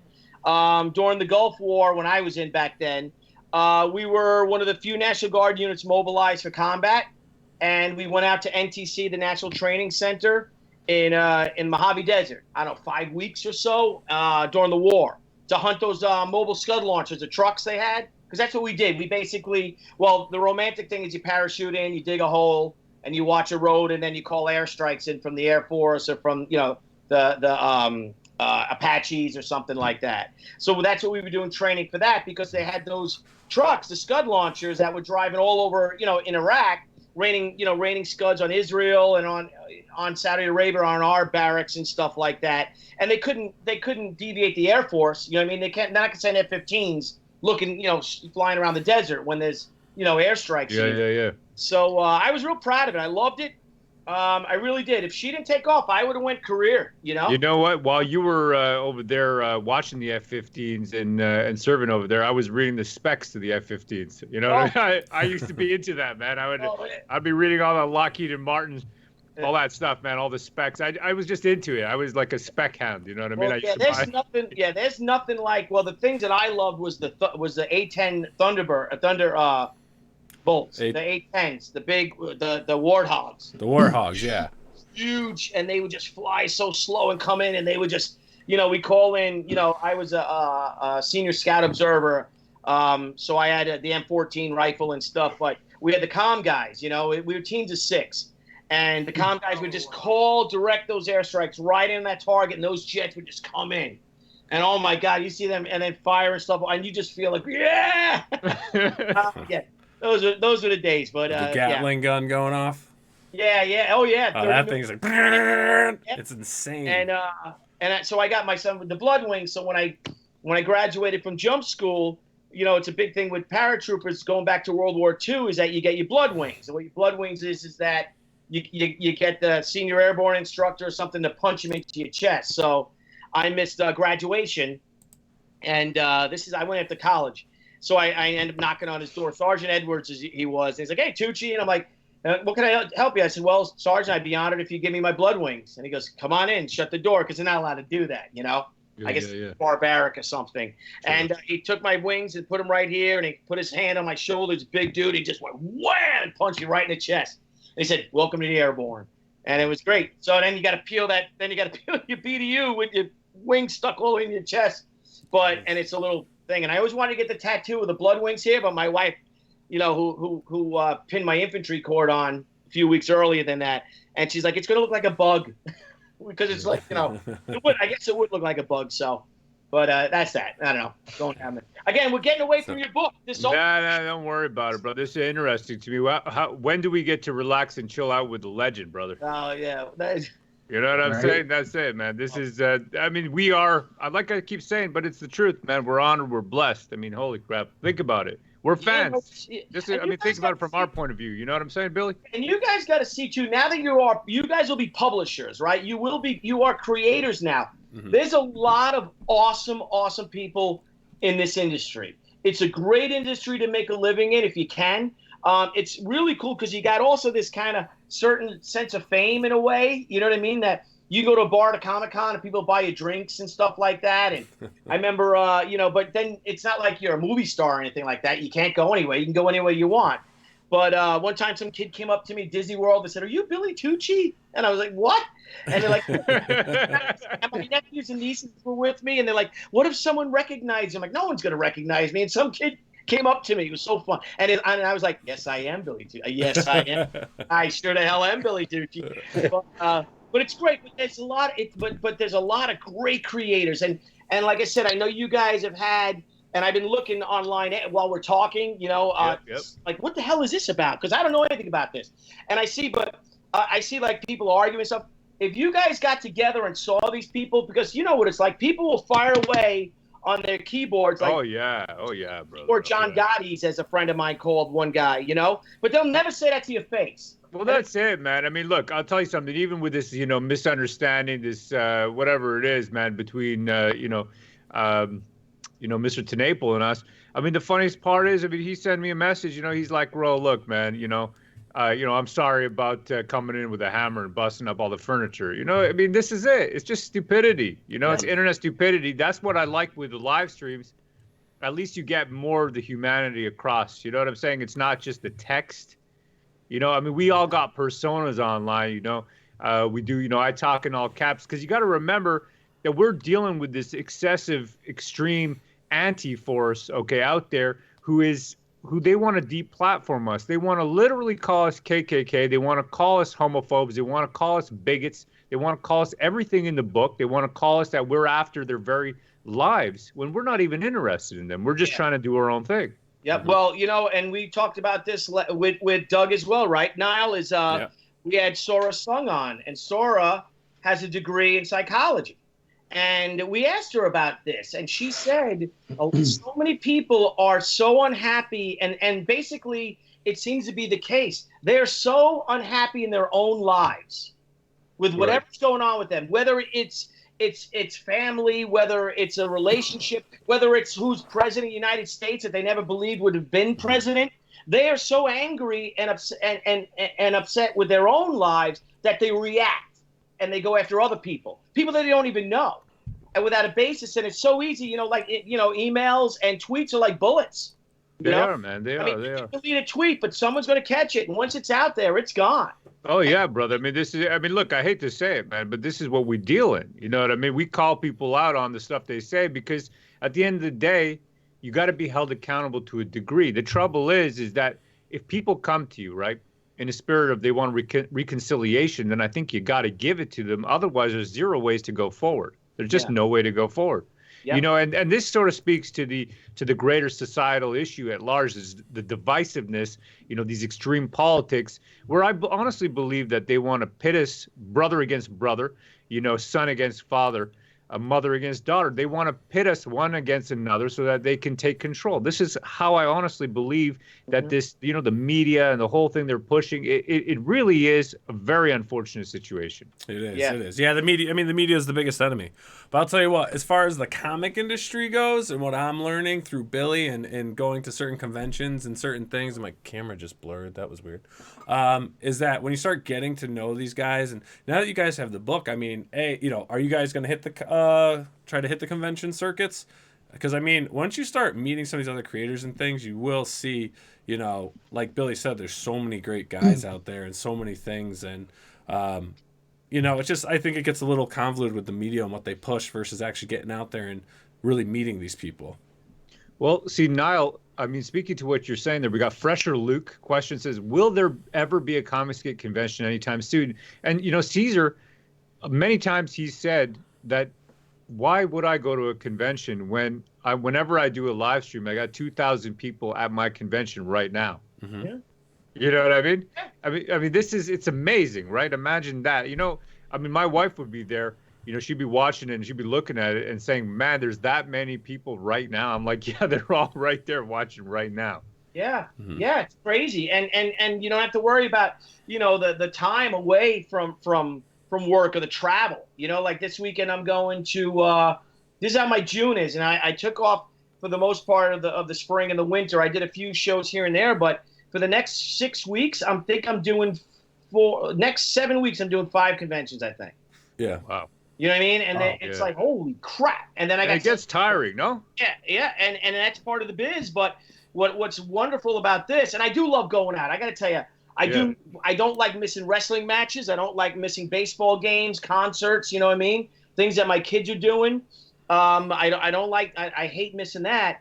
But I also do love interacting with fans. And that's what's so cool about what we're doing and other creators and what's going on with these chats and stuff, because you are interacting, because you get inspired. Because like right, Gat? You know what it's like, and Donal, you know, when you're working, you're like isolated. You know what I mean? You need that to focus. You need that time to be. You know what I mean? It's a very solitary sort of existence, so you can focus and get the damn thing done. That's why I work in a closet. Yeah, Yeah, you're right, Billy. I mean, I go into writing mode and I don't want to talk to anyone about anything, you know?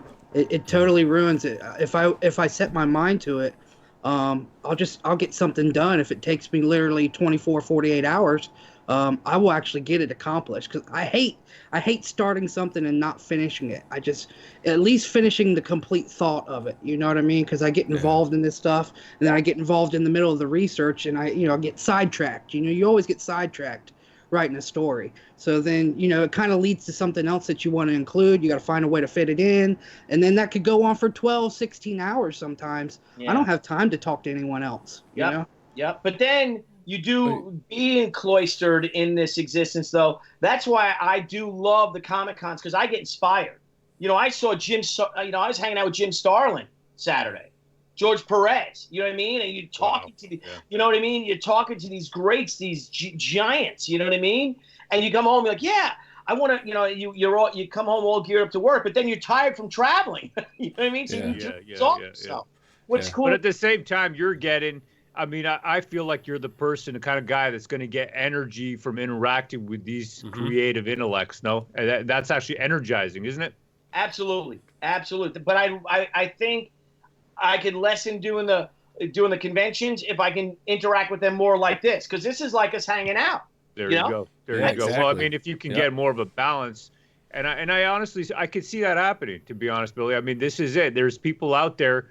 Once you get, I mean, you got to get, I would say, a sizable mass of people, and once you got that, they see the kind of person you are. And I hate to say it, but it's man, over and over, it really is about being genuine. Yeah. It really is. I'm telling you, brother, man. People can look. I'll tell you something. I mean, this is part of the reason. So, what if this is the reason, like the war campaign, people feel very strongly about it? I mean, we got a creed, we got a belief, okay, and it comes down to what you're talking about with the Japanese, right? The samurai, the code of samurai, honor, right? Honor is so important to you, right? When you read all that kind of stuff, when you think about that kind of stuff, I mean, this is what inspired you. I mean, Gat, you know what I'm talking about here, Japanese code of honor and how we do things. Yeah. Look, I'll give you an example, right? So there was a time I let my own anger get the best of me on one of the live streams back in September. All right. And I said something that I shouldn't have said that wasn't true. All right. I had gotten angry because I had gotten baited, because, there's a lot of dramatics going on, a lot of different things, a lot of personalities. He said, she said, the whole bit. I got heated and I said something that wasn't true. The next day I told everybody, look, it wasn't true. I want to come clean. But the point is that you got to be real, man. If you're not real, then it don't mean shit, and people are going to see right through you in 2 minutes. And that truly is, that's the difference. And you got to have, you got to have some principles, man. You got to have some honor. You got to have some self-respect, and you got to show respect to others. And that's the key. That's how I see it, man. Yeah. And then realize that not everybody's going to like you. No, they're not. They're not. Unless you're Billy Tucci. I love you guys. You guys are awesome. You guys are great guests too right now. Oh no, this is great. Like I told you, it's a bit of a different conversation. I'm enjoying it a lot. But I do, the show is crowdfunding comics. So I do just want to touch base a little bit. I mean, this is everyone's first crowdfunded project, correct? This is my first. Yeah. So this is my second.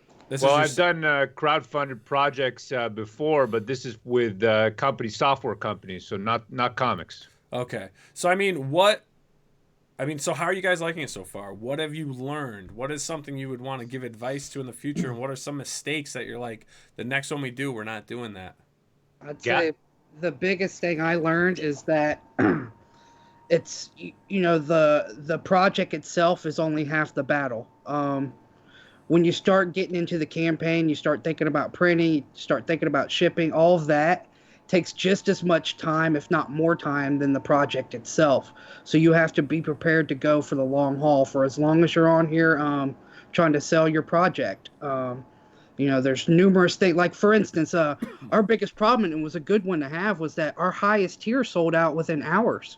Mm-hmm. We didn't plan on that. We were thinking, hell, we're going to sell them out, but not within 3-4 hours, you know. So that was our problem. And then since then, I mean, we came up with a couple solutions that didn't work out, and it's just like, okay, well, what can we do now? So our biggest mistake was not planning for the level of success we had.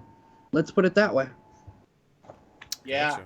Yeah. Now with now that you have the Indiegogo, right after the 30 days. Now, what I did is I did it the opposite. I did Kickstarter first. Again, I'm new to this, like you guys, and we did real well with Kickstarter. We did for again this little zombie book that we were hoping to get 15 grand. That's what we wanted. We got 32 right through the Kickstarter in 30 days or 28 days. Then we did the Indiegogo, and I went on Ethan's show, and we got our first 15 grand. Like I said, in 3 hours, and now we're over 35 with it, Wow. Which is great.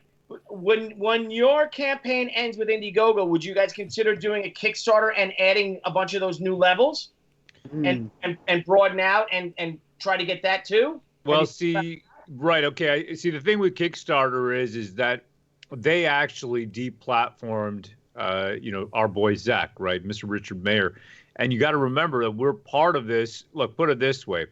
What happened with that? Okay, so what happened with that is that, our boy Zach, he comes out, Mr. Richard Mayer, he wants to put out his book. And, I got it right over here, man. He wanted to put his book out over there, and he wanted to do the crowdfunding. But what happens, these guys, the antis, the people who literally are saying that he is, for criticizing the industry, just for the sin of criticizing the industry, that he is a bigot, that he is a transphobe, that he is a racist. All kinds of things that are completely untrue, but simply designed to discredit the man because he has valid criticism for an industry in decline. It's not right to me that manga outsells American comics. What is it, 10 to 1, 100 to 1 now? Yeah, I mean, it's like 100 to 1 or something like that, isn't it? Yeah. Yeah, you look at a comic shop, they've got just as much, and those big thick books. And you read them right, like the opposite way. Yeah, you do, I remember. man. I was like, first I saw, I'm like, what are you Read doing? the opposite way. Yeah, you read them the opposite way, like a Japanese book. And the thing is that I couldn't get into this stuff. I literally only started watching this stuff a few weeks back when, my kids kept, they kept wanting to watch it. So finally, I put some stuff on and I started watching it with them, and I couldn't believe that the stories actually had some merit. The stories were actually good. It's a cartoon, but it's got some merit. And then I read some of the books associated with it that it had been adapted from, and I was like, wow, man, this is actually written pretty well. Like, I'm not really a big fan of the big eyes, the way things are drawn. It's not my style. You know what I mean? It's what am I looking at? But hey, man, I mean, I can get past it. It's just what it is. But I want to get back down to those old days, man. You know what I mean? Where we had. I would say, Ro, that's what Vestige is about. I basically wanted to take it back to like a classic hero's journey. That's what I wanted to start off with. I think a lot of stuff has gone away from classical storytelling that works. It's worked forever. It's the hero's journey itself, and that's what I wanted to do with one of the other main characters, which is Charlie. He kind of gets involved in this shadow war in between factions that are all vying for these powerful relics, and he kind of gets caught up in it, and that's where his journey begins. I also, along the line, we've got kind of a Yoda character, but it's going to be a unique twist to it. So, he's got a tutor, is basically what I'm saying, but it's not going to be your typical tutor that you'd get in your classical hero's journey. It's going to be kind of like the hitch of the plot. So I think people are going to like how it's done. It's very intricate. There's several different ways. I have the first 8 volumes actually planned out. I know it sounds ambitious. It sounds ambitious, I know, Billy, but don't need to go home, bro. What do you want exactly. Yeah, no, I didn't want to. If I was to make something, I wanted to go, full tilt. I wanted to make it a thing, not just something temporary. A lot of people like to do one shots and all that. I wanted to make something that would be permanent, something that could maybe create some nostalgia years from now for someone that reads it now and they look back and it's gone through this so many story arcs since then. This is how it's set up. It's open-ended, so. And like I said, I mean, this. I'll be honest. I'm really excited. I'm really curious about this. I am going to back this book myself. I haven't done it yet. I don't do it live on the air. Thanks. But I'll be honest. Like, I'm sitting here. I listen to you talk. You've got me hyped up. I love this type of shit. And I'm really envisioning, like, it seems like this is something I'm going to see in print someday. And there's a very good chance someone in Hollywood's going to say, this is a freaking great idea. I mean, I could see this being like a Netflix series or like a movie. And it's not too often that someone will tell me a book I don't know much about.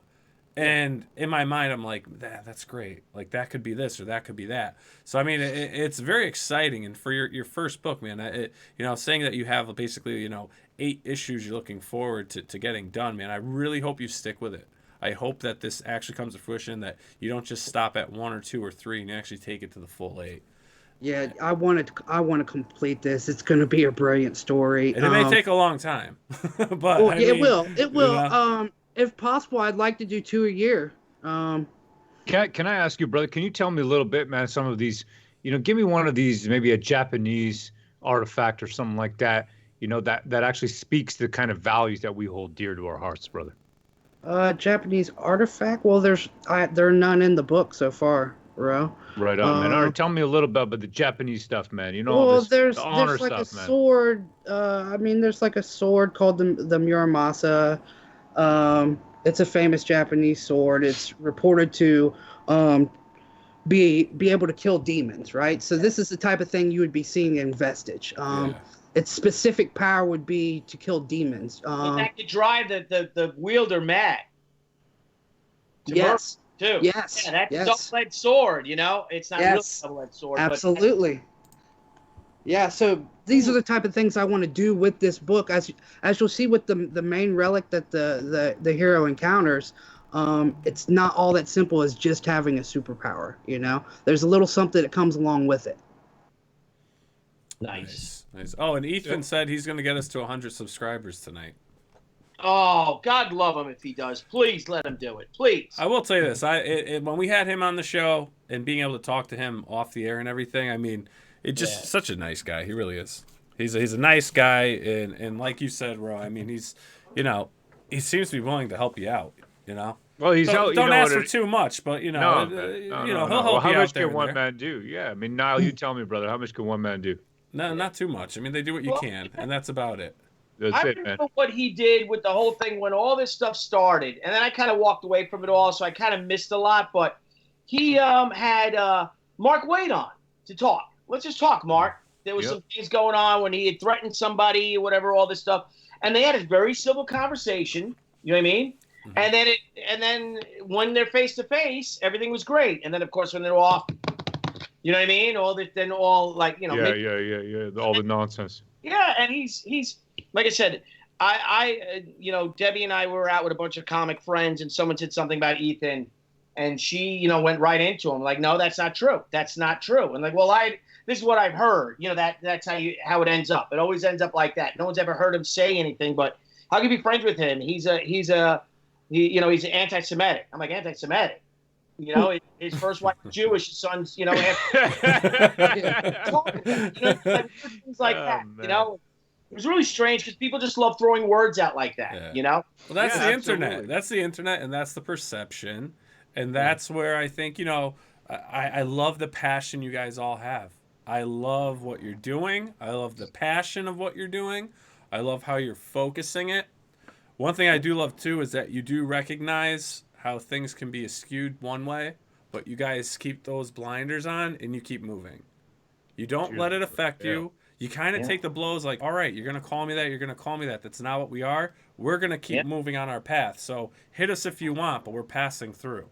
And, I do appreciate what you guys are doing. Hail, brother. Hail. You know what? Thank you very much, brother. Go ahead, guy. Yep. I was just telling thank you. As Winston Churchill, is that in focus? Yeah. Churchill? As Winston Churchill said, if you're going to go through hell, keep going. Yeah. Hail, brother. Hail, Billy. Hail. You should all smoke a cigar right there. Hail Churchill. Hail Churchill. Hail Churchill. Hail, brother. Well, this is it. You know what? I'll tell you something. The truth is our sword, and the truth is our shield. I mean, I stick to that. I stick to that motto. Like I said, man, I've been brought to my knees, humbled before people, and I mean, this is it. You know what? Say what you will about us, but we say what's true, and we have evidence to support it, and we welcome anybody to say what they want to us because we will confront it with the truth, and this is how we do things. And I do believe that we got to stand for. There is a concerted effort to destroy certain people out there, especially this movement, this creators that are offering an alternative to the mainstream that really has lost their way. And I believe that the final outcome will be one. You know how we look back on the hippies these days? Yeah. You know, when you look at hippies are a joke, right? But at the time, they were taken pretty seriously. It was like a mass movement, right? Mm-hmm. It was a pretty crazy. There was a hell of a lot of hippies. My own parents, they went down that hippie trail, man. They drove, Oh, really? Yeah, they drove a VW. What do they call it, man? Those Tampons. You got it. Yeah, the van. Volkswagen Vangen. You got it. That's it. And they drove that all the way from the UK down to India. They went through, Iran and Afghanistan and everything else, all the way down, man. All the Mediterranean countries on the way down. Then they got there to India. Then they went back, and they had taken about 10 months off doing that.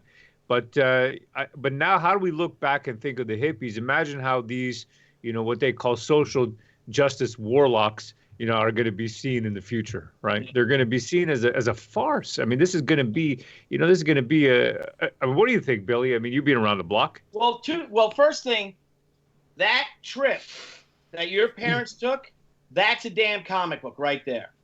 Mm-hmm. I know you got while Gat and Donal are working on Vestige, you should talk to Gat, and you guys should try to lay out a 48-page book and call it The Incredible Journey or The Journey to Enlightenment or something or whatever, and you should tell that story. Because that is an amazing story to capture that time. Talk to your mom. Is your mom still with us? Yeah, my mother is still with us. Yeah. So you talk to your mother and ask her about it and stuff, because I'm telling you, I think it's a book that would be very thought-provoking. I think it's a book that can be very spiritually enlightening, and I think it's a book that can really put a smile on people's face. I really think that's an amazing, their own little magic. That's an interesting idea. I never thought of it like that, Billy. You know that? I never thought of that. Those are some Welcome to the mind of a creator. Right? Yeah. No, I mean that sounds beautiful. And I really seriously, you should consider doing that. Two, that you say people come after you again. I'm new at this, and I apologize. I didn't know about, and I didn't research this stuff because don't worry about it.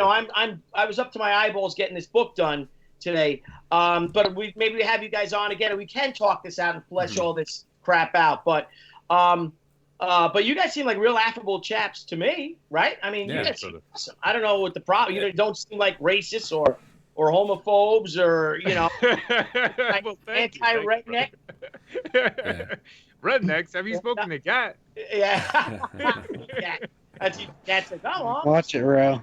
The only kind of person that I hate, that I really don't want around me, is anybody who eats pineapple pizza. You can just take that and go to another planet with that. Amen. Dude, to that. I hear you. I hear with that.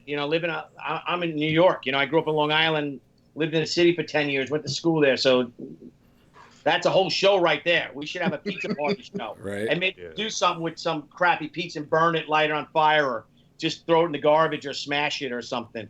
But getting back to the social justice warriors, I think the majority of them, the most loudmouth ones, the virtue signalers, I think they're just hysterical lunatics, You had Nigel Farage, right? He was walking today and someone threw a milkshake at him. Oh, yeah. I saw that, man. I saw it today. You lose an argument, then you resort to violence, and that's going back to the Nazis, to the communists, what Stalin did and stuff.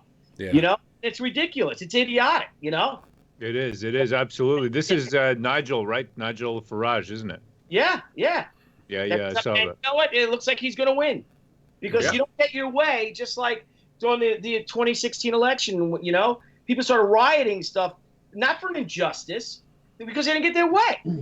And these people are so used to getting their way, and it's same thing with like baseball and stuff, like Little League. Everyone gets a trophy. You know what I mean? Are they still doing that? When they're little, they do, yeah. Right. Same thing with wrestling. My son Matthew, when he started wrestling, he's third grade or something like that, and he didn't win it, and he got a medal, and he threw it away. He's like, I didn't win. What am I going to do with this? Well, you get a medal. Why? Wow. You guys kids are not even stupid. They're not dumb enough to know. You know what I mean? Yeah. They know when it's real. You know, I mean, with my own kids, I'm pretty hard on them, man. I mean, I'm pretty hard on them with that kind of stuff. You know, I'll tell them, what is this? I mean, what are you bringing me? You didn't try. You know what I'm saying? Yeah. You didn't try on this thing. Yeah. You know, my daughter she did this piece of art. I kept this. Some of the other stuff she brought me, I'm like, this is no good. Look, take a look at this. I mean, this is pretty decent. Can you see that there? That's blurry. Hold on a second here. How's that there? Oh, One blurry. second. Hang on. Pull it back. You had it in focus. You don't have your blur feature on, do you? No. Anyways, it's a piece of art, man. Oh, it's a lion. It's a line. No, when he pulled away, I saw. Yeah, that looks great. Yeah, man. So I mean, you know, when they bring something half decent, you tell me, Billy, and when you say that that's good, then they know when you're lying to them or you're not lying to them. They know then that okay, Daddy actually likes this. They feel good about themselves. Right. You know, she started using a Dremel and doing this glass art etching. You know. Oh, cool. Yeah. You know, I got one of those Dremel kits and the rest, and she started doing that. My wife gave her the bit and showed her how to do some basic stuff, and she's been going at it. And, you know, she comes up with some good stuff, and when it's good, I'm like, man, that's actually good. When it's not, I'm like, yeah, it's all right, but I think you can do better. Yeah. Yeah. And that'll drive them to do better. Now, Praetorian 0008 said, SJWs and all right are two sides of the same coin, and he's right. Those guys, too. Those retards. Hail You know what I mean? Those Hail assholes. Hail Yeah, Praetorian. man. And then Panboy, Lando, Soy Child, Dong Lover said, Hell Youth Wrestling. Yeah, wrestling is a great sport, man.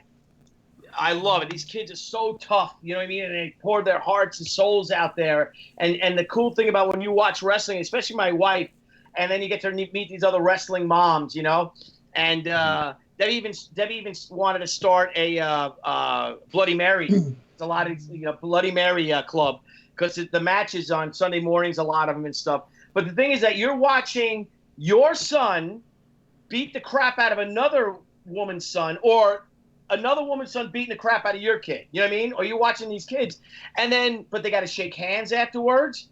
You know what I mean? It's all sportsmanship, and these kids are like lions. You got to see them how tough they are and how they fight. You know what I mean? For 4 minutes, whatever, and then. You know, his tournament he had a few weeks ago, and I remember walking by and I saw my son and another kid from another school, and they're sitting on the mat and they're singing the Baby Shark song.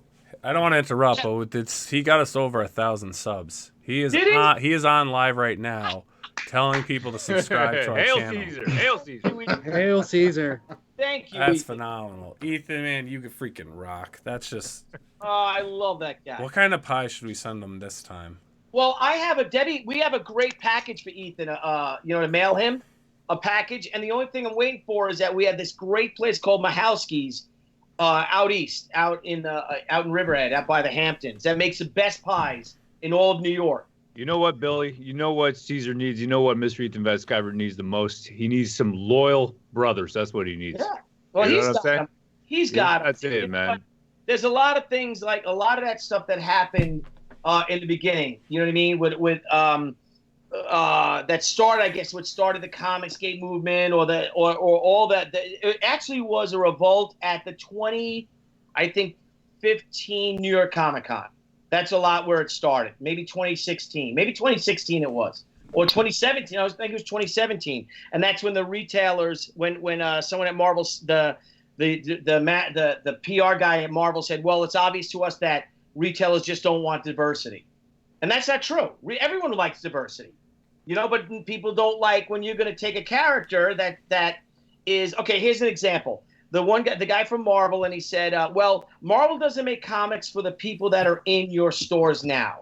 We make comics for the people that go to the movie theater and want to come in then and buy comics. And then the retailers literally revolted and stood up and said, yeah, but those characters in the movies aren't in your comics anymore. Exactly. And people are disappointed when they come in looking. Where's Iron Man? They're looking for Chris Hemsworth or whatever as Thor. He's not Thor. It's the female Thor. You know what? My daughter read that series there, those couple Thor trades that came out, and it ends the last, I think it's the 4th or the 5th. Mm-hmm. It ends with Lady Thor. She comes out, right? Okay. And she said it to me. She brought it to me, man. This is like, she was probably about 10 at the time. She brought it to me. A 10-year-old girl Says, what is this? It's dumb. Thor's a girl now. Yeah. Instead of just making like Valkyrie that character or something. You know what I mean? You know what I mean? But this is her bringing it to me. I'm not brainwashing her. I don't talk to her about this stuff. She tells me this. I said, how was it? She said, oh, I like these couple books, but at the end, you know, Thor's a girl now. It doesn't make sense. I don't know. You know, she's telling me this. Yeah. They don't even want to read this. She likes powerful female characters. Trust me, she does. Because she's asked me before, you know, which women superheroes are there? She's asked me this. So I said, all right, well, come on. I'm going to, you know, let's get George Perez's Wonder Woman, you know, read through that, check out all those traits. So, yeah, she did that. You know, she's big into Claremont's X-Men, all that old run. You know, she loves that stuff, man. You got all the different X-Men. Amazing. Very diverse. Brilliant. Yeah. Very diverse. Well, it's not diverse, so that's the thing. This is a stupidity. These words they're not even, they're meaningless words. No, I was just pointing out that the X-Men has always been diverse. There you go. It has always been diverse, but what happens... It's about diversity, and it's about, you know, the downtrodden, and it's about prejudice and all. It's, you know, it really is. And it's about the human experience. Exactly. You know, it transcends all this kind of stuff. Yeah. You know, but what it is, you know, now in the real world, what happens is, you know, you don't have guys, you know, Stan Lee and stuff, they weren't pushing those things. He was just pushing his creations and what he was doing to these other guys. But when the corporations buy everyone out, it's like, oh, wait, if they think we're like this, then we're going to lose money. So, yeah, let's take this person and you're going to write books, even though you don't like comics, and you're going to do this, and we're going to make them girls because we don't want to hear this and all that. It's unbelievable what they're doing. No, you got to look like that person to write that person. That's their mentality now. Yeah. I can't write a black person. You understand? Imagine I'm a very talented writer. Okay, so let's take Gat, for example. He can't even write a black character. How does that make sense? Yeah.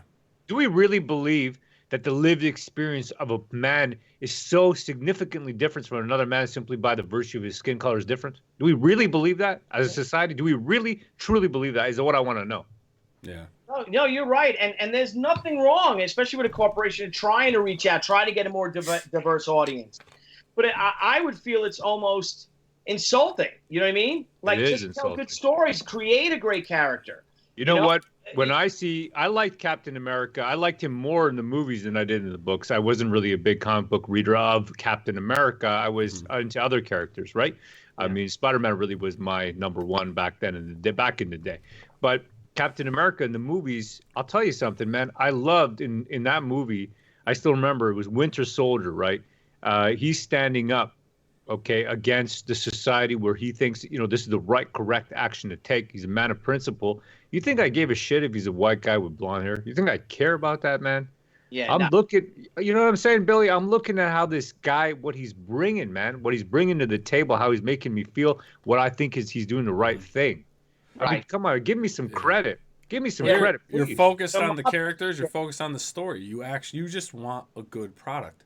You don't care what the person is. You don't care what they look like, who they are, who they love. You just want a good story that makes you feel something like, damn, I can't wait for the next issue. But unfortunately, a lot of what's coming out, it's kind of like, meh. But I think that's what brings crowdfunding in the direction it's going, because now it is. The fans are like, you know what? All the tools are here. We've got great shows and contents that, you know, we're all putting out. I mean, screw it. If they're not going to do it, let's do it. And you guys right here, Vestige #1. Hey, Nile, Mob Seat asks, how about a checkup on the Vestige page? And let's talk about, you know what I mean? See the book and stuff like that. See the page if you want to run. You know, we've been going on for a bit. The video wasn't long.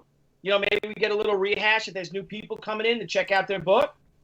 Right on. Yeah, but you know what?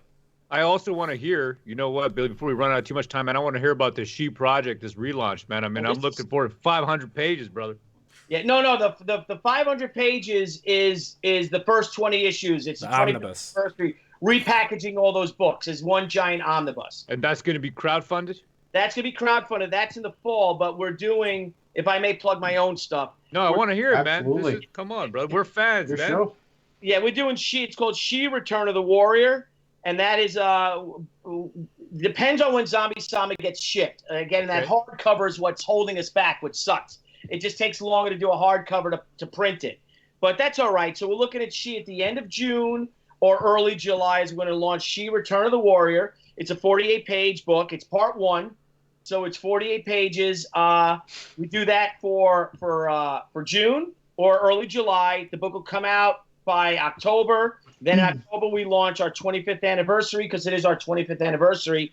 A new artist edition, 11 by 17 of the first book, which will be 64 pages. All the original black and white art, because I have all the art. All the original color art, because the color art was all hand colored. And then that big omnibus. And then in early 2020, we hit with She, Return of the Warrior Part 2. I guess in March we'll do that. And then in the summer, we have the Senryaku 25th anniversary book. And then we have, which I'm hoping to do, and I got to talk to Mark Silvestri, is I want to do She, Sideblade Part 2. Oh, I was hoping for that one. And have the continuation of that big book. That was a huge book for us. We outsold every Marvel and DC book comic with that book. It was July and August of 1995. And we destroyed them.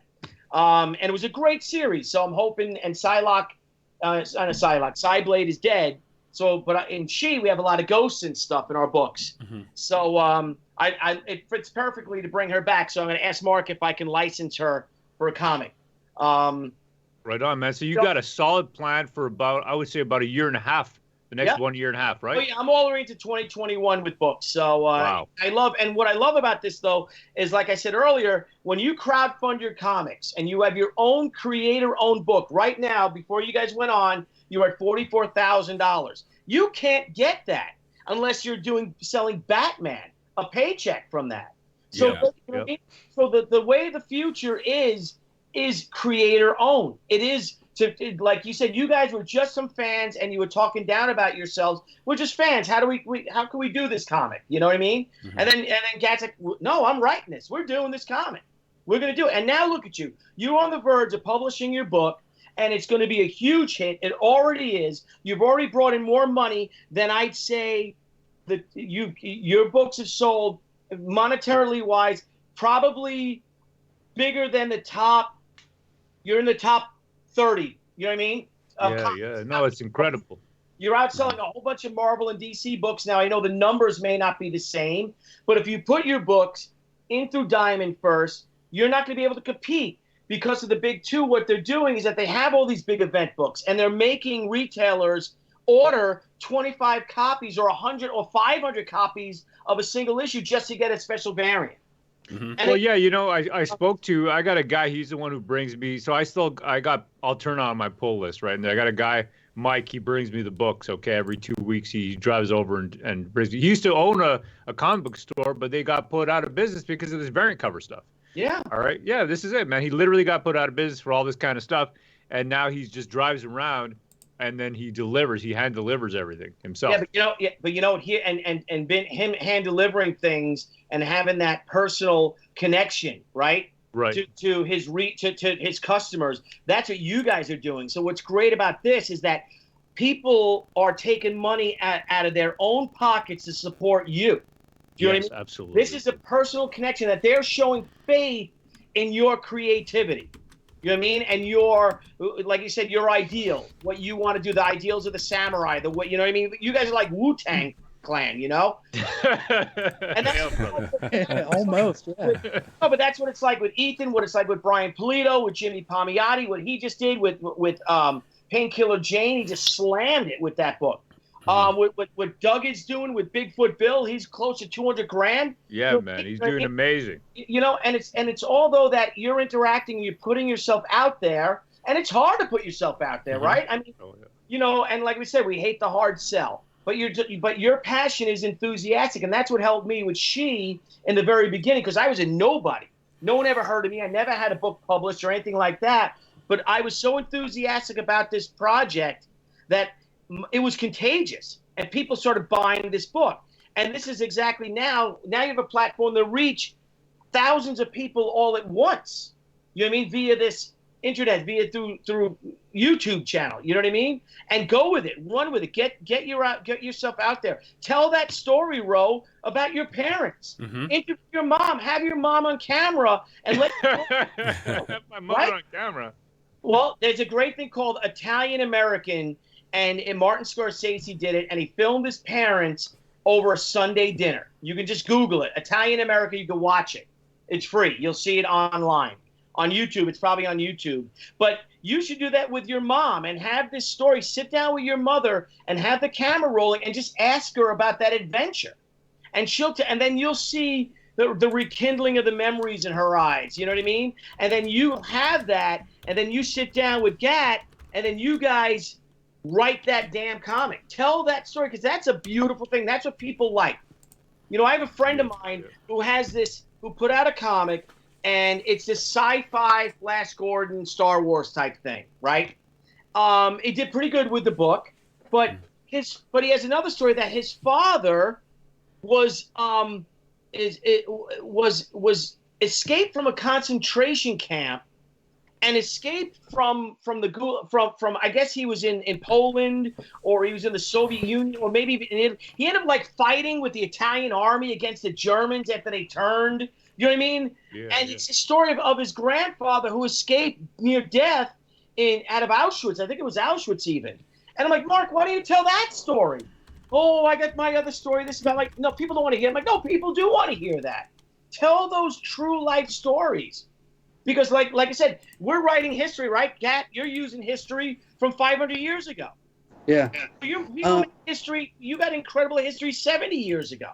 Yeah, I would say it's actually a brilliant idea. I love your idea for the time period itself alone, just that setting, the 60s and 70s. It's a great time period. The colors, the designs, maybe they painted the bus, you know what I mean? Yeah. Or they have colors on the bus, and they're all and then they meet some assholes, you know what I mean, that are very anti, because you got to say something about that 60s revolution. It was great. It was about all individuality. You know what I mean? It was about being yourself and embracing and loving people, you know what I mean? And loving one another. It was a great message. And now those people are in power, right? And now they are the opposite of it.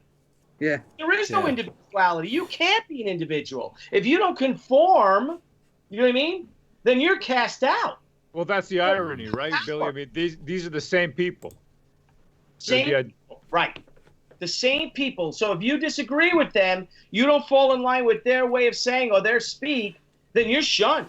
You know what I mean? You're chastised. You're blacklisted. You are. That's the way it is. I was going to say, Billy, I'm old enough to remember, back in the 80s where conservatives were the ones who wanted to censor art. Now it's actually flipped, and now it's liberals who want to censor art. Yeah. It's amazing how it's only changed in a span of maybe 25 years, you know? Yeah. So... They want to censor everything. Did I get another? Oh, now we got 10. See, I went on a rant, and now we have 10 dislikes. No, that's not from. Sorry, you're almost at the 12 Twitter psychos. No, that's not there. That, you know what, Billy? I have to say that's just from. I mean, you got the war campaign on your show, brother. That's what it is. Boy, you guys are rascals. You guys are bad boys. Outlaws. They're the outlaws. I gotta look into this more. Someone like my Wu-Tang clan. Yeah, bro, Wu-Tang. All right, let's have some fun, guys. Nile, should we get down to let's have some fun. Yeah, let's have some fun. I mean, all right, man. So. Oh no, I'm having fun. I feel so bad. You guys are. You can't feel bad, Billy. You know what? You can't have a time limit. You just gotta roll with it and see how the snowball goes. I mean, so Ro, from what I hear, you're a connoisseur of some fine cigars, spirits.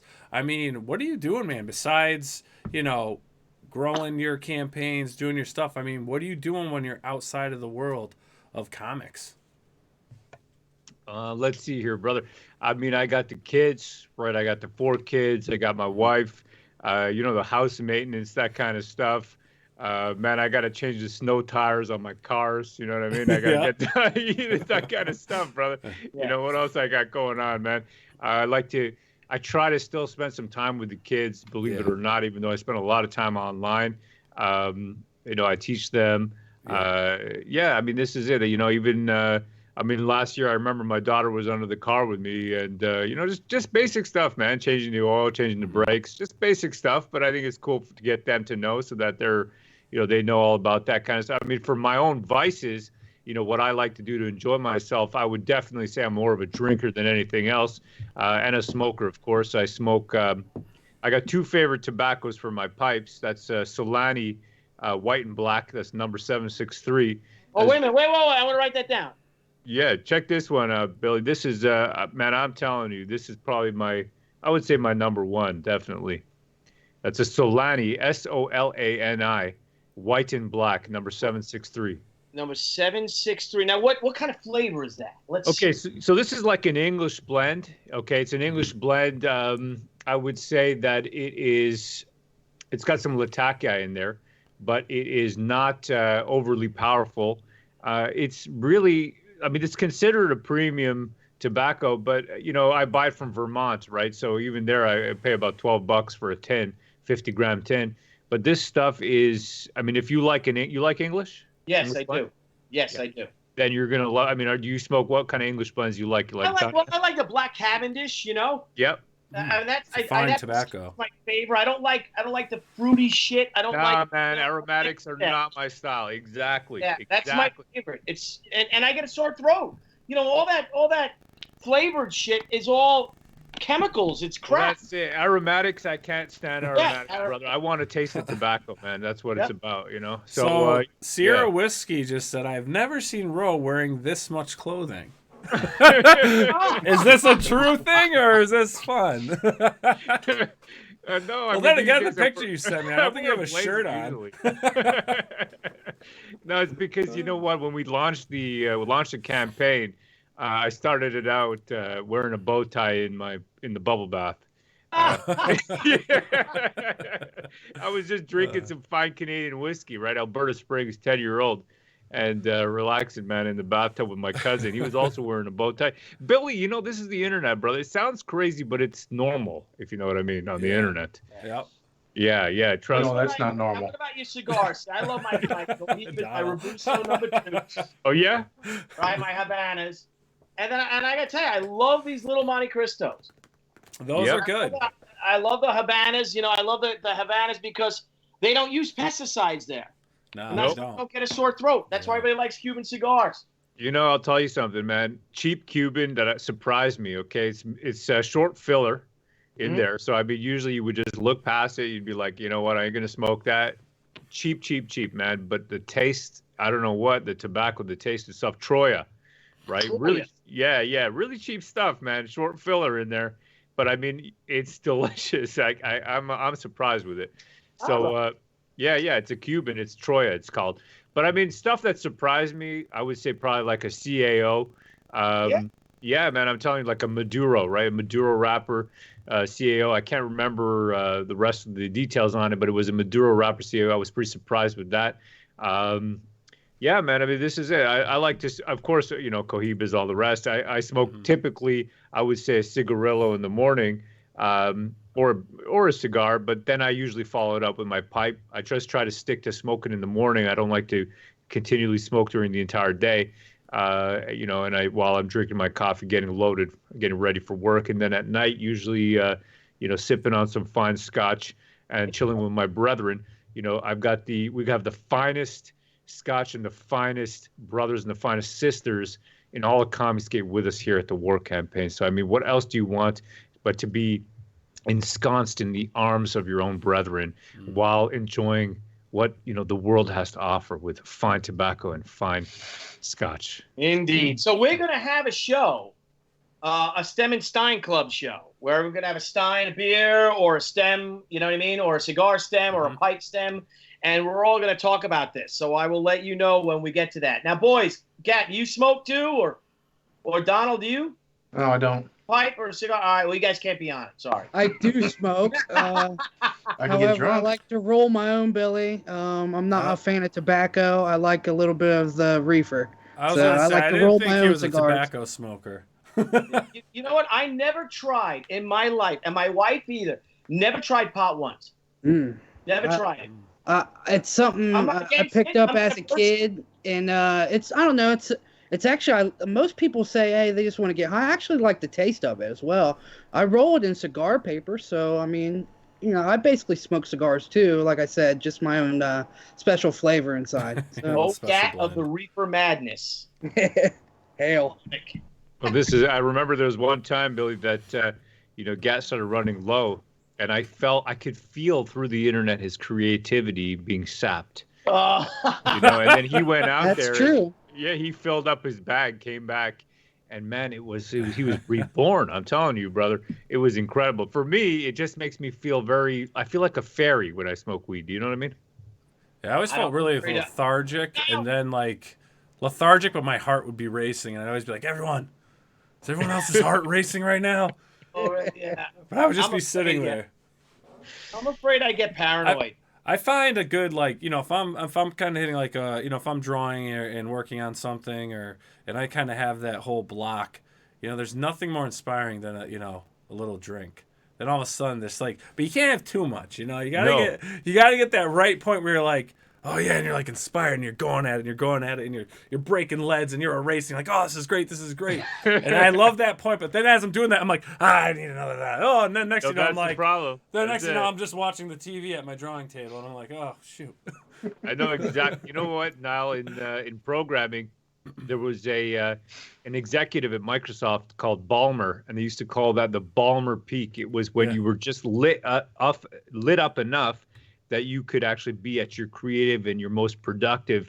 But if you just tipped over one more, your productivity would crash. And they had drawn a graph about this, you know. So I know exactly what you're talking about, brother. I love it though. There's nothing better than that feeling, and especially when you're with a room full of people, I can get everyone just like, oh, yeah, you know. It's just fantastic. That's it, brother. But you know, tobacco's so different. You know what? I find tobacco, it gives you a sense of perspective. Do you know what I mean, Billy? Yeah.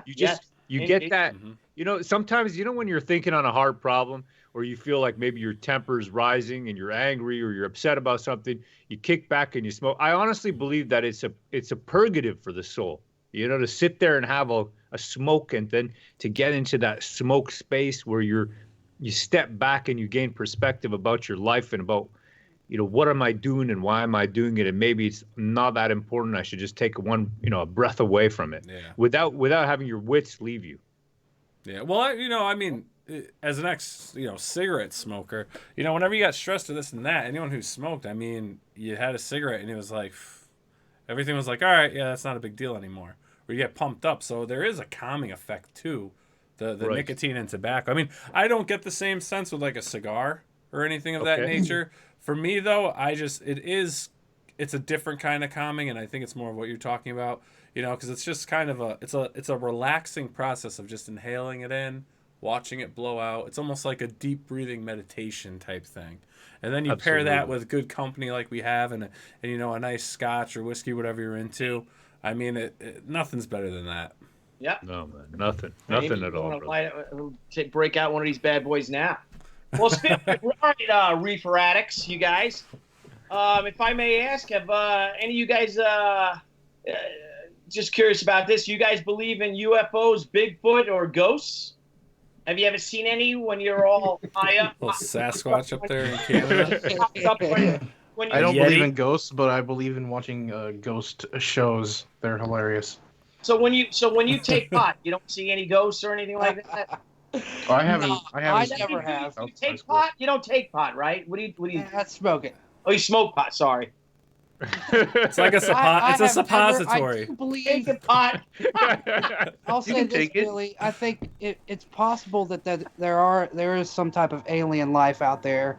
I think that's entirely possible. If you believe what the scientists say, they basically were saying the theory that it was mathematically impossible, right, for there not to be life somewhere out there in the universe. That's if you agree with the numbers, you know, which, you know, that's debatable as well. How about you boys? Yeah, you know what? There was one time that I was standing out there. I was probably about maybe 13 or 14, and I was on my backyard deck, and I saw 3 red triangles all standing motionless in the sky. Okay, there are 3 red triangles, and they were in a formation of a triangle themselves. And all of a sudden, they zoomed out. You tell me, Billy, if that's not aliens, I don't know what is. I've seen things like that myself. I agree with you 100%. Yeah. Definitely aliens. Yep. I definitely agree with that. Now, what about Bigfoot? Bigfoot, I got a cousin of mine who swears by Bigfoot. He has, I mean, every time I go camping, I'm really big into camping. And, you know, he tells me, he goes, you know, make sure you got a rifle with you because Bigfoot, you know, steals kids. And then, no, I'm not kidding. I'm not even kidding, man. This guy's, he gets into that conspiracy side of YouTube. You know what I'm talking about? Wow. Yeah. Wow. Yeah. So, I mean, he tells me you got to be careful out there. But I'm like, brother, man, I got to worry about, I'd put a baby down, maybe, what was it, 2 years back where we had been up in Quebec, right? And a tiny little baby, man, maybe like 4 months old, crawling on the, just crawling on the grass. And I turned around and there's a red fox, man, like maybe 1 foot away from this kid's throat, man. And I was just, God. I'm telling you, That's man. crazy. Yeah, that's the shit you got to worry about, not Bigfoot, man, when you're camping. Oh yeah. Wasn't there a guy in Canada right now that's actually like trying to sue the like wildlife, whatever, because he's trying to prove, they won't, say Bigfoot exists, and he's got all these videos out showing it or whatnot. Have you guys ever seen that? No. I'm not giving you a good description of it, but if you go on YouTube and just put up, Bigfoot in Canada, this guy's got some crazy ass videos. He must have like a movie team special effects because it's crazy. Yeah, I believe it, man. There's all kinds of strange stuff out there. Billy, you seen UFOs? Tell me. Oh yeah, I've seen UFOs. I seen it one time. I was at a drive-in movie theater out here in Long Island, and I saw it up in the sky, way up at night, and it was almost like a bird. Literally, like it was white and it was flickering like that, and it just shot off in one direction and shot in another. Then I was outside Roswell, New Mexico. We were hunting. I was in a town called Hope, New Mexico, and we were sitting out there by the fire with billions of stars in the skies, and I saw the same thing. My brother-in-law and my father-in-law both saw it, and it was two objects, and they were flying in formation. They were way up there. They weren't like jets. They weren't 30,000 feet. They were way up there. And they did another thing, like a 45-degree angle. Bam, bam, zap, and they just disappeared. And then I was flying to Belgium, and I woke up, and I was having a breakfast at a window seat, and I opened the window, and I'm just staring out at the window, and I swear on my kids, knock on wood, if I'm wrong, God, forgive me. And I saw an orb that had to be about 4 feet wide, it looked like, zooming right past the window of our plane, off the wing. Wow. And I was like, wow! And it was steel. It was like a metal. It was like a shiny metal. And I was hold on a second. You were in the plane and you looked outside on the window and you could see this metal object, a sphere, shooting past you. We flew right past it. It was probably standing still, and we flew right past it. That's just a weather balloon. Just a weather It wasn't a balloon. Of course. Hey, Billy, I live close to Wright Pat Air Force Base, and as you might know, it's pretty notorious for experimental airplanes. Even there have been rumors of the aliens being brought there in the past, right, from Roswell. Okay. And I've seen some pretty peculiar things in the sky where I live, too. Now, I can't necessarily say they're aliens, but they're definitely UFOs because they move like anything that we've ever, is known to man. So... are they aliens? I don't know, but I've seen some crazy shit too. So they are ours. They're ours. Our experiment. The technology we have now. In 1996, I threw we had the Atomic Angels party on top of the Intrepid. It was another book I did, and I launched it there. And we took photos of the motorcycles on the bridge of the Intrepid, on the deck, on the tarmac, and they had just gotten the SR-71 Blackbird like that day in. And I was talking to the Air Force guy. There was a retired Air Force guy. And I'm like, wow, so they retired this? And he said, no, there are 2 left that are in service. And I'm like, really? And he's like, yeah, you want? And I asked, like, well, what are they used for? Are we talking? And basically said they're used for UFO investigations. Wow. There's 2 Blackbirds. This is 1996. But in 1996, there were still 2 SR-71 Blackbirds in service. And they were to go up after because the only thing that could the best thing we had that could actually literally fly high and fast enough to catch anything. I don't know if he was lying to me, but there was no reason for him to lie. He wasn't like a jerk off or anything like that. We were just talking. So kind of cool. So that is pretty neat. That is pretty neat. I wonder if it's for investigation or if it's investigation of. I mean, UFO really technically means unidentified, right? Yeah. The thing is that when you see them move, you know what I'm talking about? That fast movement and then directional, where they switch directions, they move quickly. I'm telling you, I saw those three red triangles, man. When they did that, I mean, that's not how what we got flies. They don't fly Right. like that, right? No. That's a different technology. Yeah. No. Or they move slow and they dart up. That's what I saw in upstate New York. We were Oh, out. you I mean, saw- oh yeah, yeah. That's why I'm into all this crap. What I've happened? had What everything happen to me except a Bigfoot thing. That's it. No, we were just looking and we saw this thing and it was like this weird light going across. You know, we're just sitting on the deck hanging out, you know, and all of a sudden it just kind of like, slows. It looks like it's dipping down and then it just shoots right up. Just Wow. shoots right up. Ghost of Henry said, Donal is thinking right now, what a bunch of weird. Well, actually, though, Palladium Angel says, I got abducted as a kid and was gone for 3 months as fact. Family said it was the next day, but my best friend down the street said she thought I had moved and no cars were in the driveway the whole time. What? Yeah. Come on. Wow. Blaine, That's crazy. is it true? That is Wow. crazy. Oh Wow, my that- God. I wish we that's- could have that's a kinda call scary. this. That's nuts. Wow. Well, we got to have our alien show. Well, yeah, we're- man. these questions lead up because we're putting something together in the next coming months. Yeah, Oh, that's why we ask him, because we're gonna. Yeah. Now, does anyone have any questions for the guys? Yeah, I got a question, man. So tell us some more about, so you back in the day, right? You launched you went through a commercial success, and now coming into crowdfunding, what is your biggest concern? What's your biggest, I would say, what are you focusing on to get right coming into crowdfunding now, Billy? Oh well, I got to tell you, I'm terrified that people will, remember it. Now we got 2 big guest artists doing covers, friends of mine, which hopefully will help. And I think I'm gonna go with Indiegogo. But a part of me, I wonder though, was it all because of the success we had with Indiegogo? Was that all because of Ethan? Do you know what I mean? Well, he's a massive force. I mean, Yeah, you and know I want what? to bother him and say, Ethan, you need to help me again. Now, again, we sold 3 million She comics, but I'm just, you know what I mean? You get so worried that will people respond to it? Do people remember the character? Do people remember me? Do people like me? Did they like she did lose 3 Eisners she lost. And we've been all over the place. She's been in like 4 languages and things like that. But you just worry. You know what I mean? Will people like the book? And what I'm doing with it is that my story will be 25 years removed from the very first story arc. So now Anna will be a single mother raising her teenage daughter. And her daughter has no idea if her mother belonged to this shadow society, you know what I mean, that partook in this war, you know what I mean, that has existed for 500 years, but no longer are they really not out on the open battlefield, but they conduct their battles through politics and the arts and business, you know what I mean, all very Japanese-centric. And it's almost like a comic book character grows up, and now she has to protect her daughter.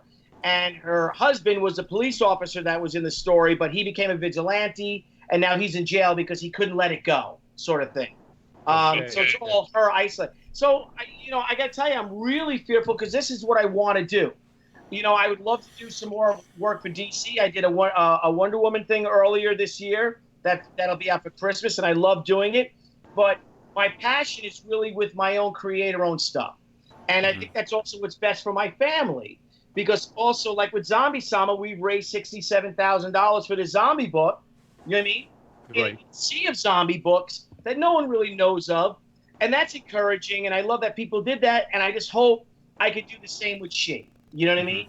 Because this is what I want to do. I want my 3-year plan. I want to tell my stories. I want to have my character out there. We have a film deal now, knock on wood. So hopefully something will happen with that.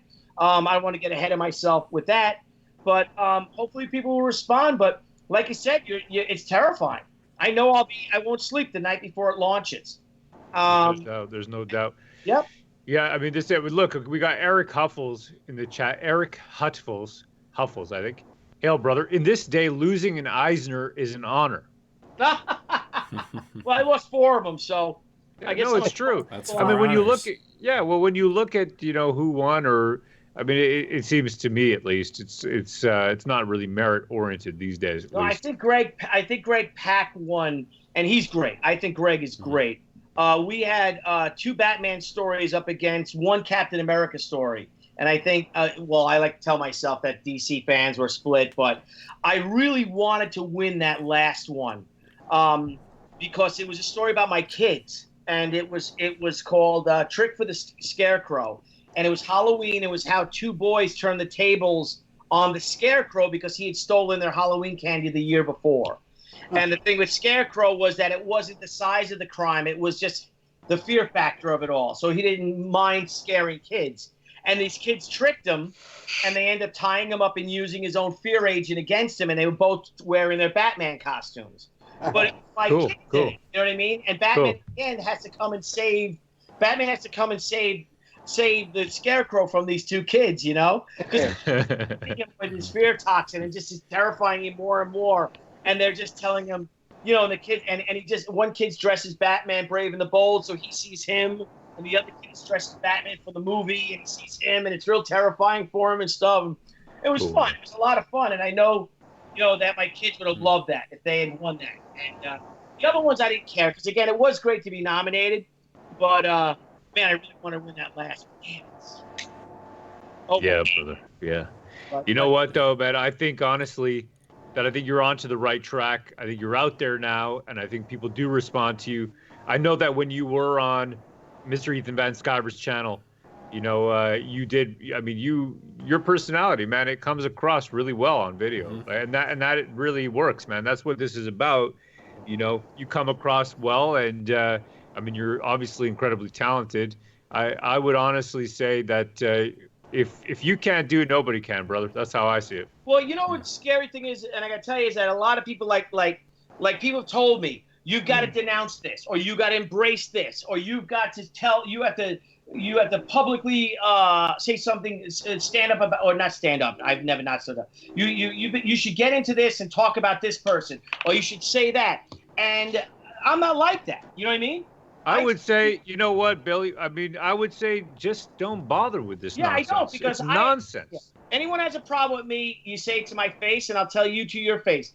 I have friends that are on one end of the spectrum, and have friends on the other end of the spectrum. And these are people that I know their most intimate secrets. I know their heartbreaks with their family. You know what I mean? I know that people have lost children. You know what I mean? Things like that. So I'll never, unless I have a personal problem with them, I'm not going to go and denounce this person who's having struggles about something. You know what I mean? Because someone else doesn't agree who they voted for fucking president. Good and for you, that's brother. Where it all started from. You know? Hell. So some people are like, well, you should embrace this, because if you come over and you embrace this, you'll do really well. Or if you denounce him, how can you, you know, I have these private conversations with friends. You should denounce him. Well, why? You know? He said this. I don't think, show me where he said. He never said that. You know what I mean? Sort of thing. So, like I said, but then again, I fear, will some people not buy my books because I didn't denounce someone? Nah, don't get hung up in all this stuff, man. I'm telling you, don't get hung up in this stuff. It's not. That's the one fear. But then again, I don't give a shit because I'm Billy fucking Tucci. I've always been. Billy fucking Tucci. You know what I mean? And you got Nile here. And Nile F and Scala. Nile F and Okay, Scala. look, we got Edwin Frank the Ace. Amazing. And we have Frank Amazing, who's behind the scenes, that we all should get to know and see him. If he could pop on real quick, Nile, because we keep. Is Frank Amazing there? No, Frank Amazing it's his wedding anniversary tonight. There's no Frank Amazing, so I'm trying to monitor chat. And Can I read one of these comments? My rant. Did I give us some more dislikes? Oh, we got one more dislike. Cause see, every time I rant, I look and we get one more dislike. Don't look. No, it's because Donal keeps giving him dirty looks. Those dislikes are all for us, so don't worry. Those have nothing to do with you. We got Edwin the Ace. Hail, brother. He says, be honest, be loyal, and treat customers with respect. You do that, and you'll be good with us, Billy. Oh, well, thank you, my friend. That's what I hope. We're all here for one thing, right? Good comics, good stories, and some great escapism, right? And heck, if we can even create them, all the better, too. Well, I'm also here for hookers and blow. And Nile will be launching his Indiegogo or Kickstarter, whatever you want to do, or both. 2020. Next year. What do you do now? You're an artist or you're a writer? Or both? Writer, artist. I do it all. But he's too busy to draw his own book. He's got to get an artist to draw his book. But I don't want to let go yet. You gotta let go. You gotta it's a business, right? Yeah. Boys, you guys think this is a business. Just well, like it is. It is. Sales of books, we have to look at it like that. Well, hey, I'm just trying to follow the steps of the guy above me here. I mean, geez. He did it. He did his first book. You know, I think I'm going to stick with it. I think issue 1 I'm going to do, and then I'll pass on the reins. Well, this is how I do. I mean, Billy, this is it, all right? Earlier on, Nile had asked me. He said, "You know what, Ro? What do you do, brother?" I said, "I'm a project manager, brother. I mean, this is it." I mean, when I'm talking to Gat or Donal, I'm like, "Come on, guys, let's get this thing moving. I got a schedule. I got a process. You know, I do software projects. We got to stick to a schedule. It's the same thing here because we got to get this thing out in the hands of customers in a timely fashion. It's got to hit the quality level, but it's got to get done." Yeah. Yeah. Yeah. Indeed, do it. Well, what do you say? I mean, this is great, This but is a great show. You know, we're on 2.5 hours almost. There you go. Before we head out, can we give some shout outs to some of the guys out there, the smaller guys who are crowdfunding? Yeah, let's give us some shout outs. We do have our call out, so we'll do that. And then do you want to shout out your guys first before we do our call out? Well, we want to talk about I mean, whichever way you want to call it, but really we want to just talk about some of the other projects that are out there, you know, in Comicsgate, and get these guys a little bit of, get them actually, you know, get some eyes on their projects as well. Well, why don't we start with the one we discussed, and we'll get absolutely right here. Absolutely. And Ro, take it away. I mean, this is the one you brought to my attention. Perfect. All right, so let's go for this. So this is Simon Sim Poitier. Okay, he's got Bloodhunt. All right, so that's a graphic novel. This guy's from Montreal. He does it all. I mean, take a look at the art. I mean, this is pretty cool. Vincent is a vampire. All right, he's got some attitude. I like the art, man. I mean, this is pretty cool. I don't know if you can go down, some of the sequential pages. Yeah. There we go. So this is, and he's done it, you know, he's actually been active in the circuit in Montreal. He's gone to conventions. He's been selling his books. He's been doing the printing, the whole bit. So he's really done end-to-end already. It's just that now he's actually doing crowdfunding. So we really wish him all the best. Thank you, Mr. Simon Simpoitier, for being a part of this. And you know what? To many more, brother. To many more. Can you put the link in there, buddy? Yeah, I'll add the link to this in the description of the show when we're done. Do you guys want me to play the video for it? Sure, why not, brother? All right, let's play it.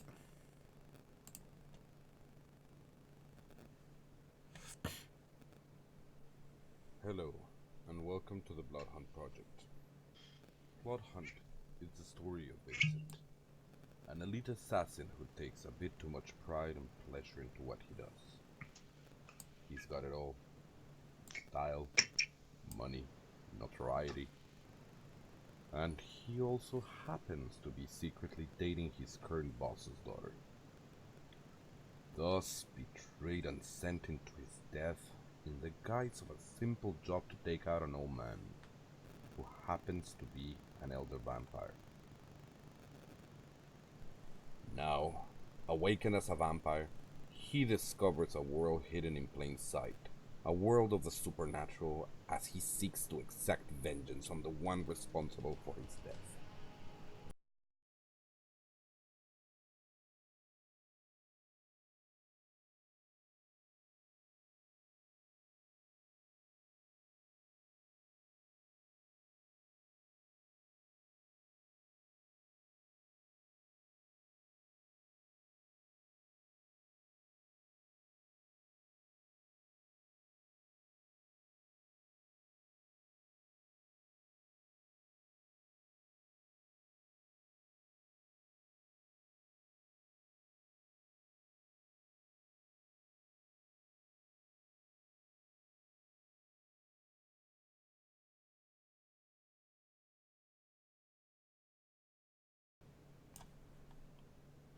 All right, there you guys have it. Man, that guy's killing himself doing that book. Holy crap. Look at all the work. Pretty awesome, right? Come on, guys. Great line work. Yeah. This is it, man. I mean, small, you know what? He's got a small crowdfunding, got a small platform, but we want to show him some love. So hail, brothers. And you know what? There's so many talented artists. We can't go through them all. But you know what? I got to say that Comicsgate is phenomenal. And I want to just, say also Donal himself has relaunched Brutus. So there you go, man. Check that out. He's got a new cover by what's his name again? Wilson, is that it? Rob Willis. It's Rob Willis. Rob Willis. Willis Who on Twitter. Willis Who. That's it. Willis Who. Yeah, that's what I'm thinking. Wilson, but it's Rob Willis. Willis who? Yeah, I mean that looks cool. I like that piece of art, Donald. I gotta say, man. Yeah, he and Kyle Ritter colored it, of Cyberfrog fame. They really knocked it out of the galaxy. I mean, it's phenomenal. And it's just called Brutus? Brutus the Badass. Yeah, Brutas. Brutus. I know a Brutus, but he spells it U.S. Right here. Look at There it this. is. Wow. Yeah. Really do know a Brutus? What's that? I do know a Brutus, yeah. And Spelled he's the a same? Brutus. He's a Brutus. No, And it's Brutus. He spells it. Okay. Like Brutus. Yeah. I'm going to play your And video. now it's in demand mode, right? Yes. Okay. We interrupt this program to bring you a special report.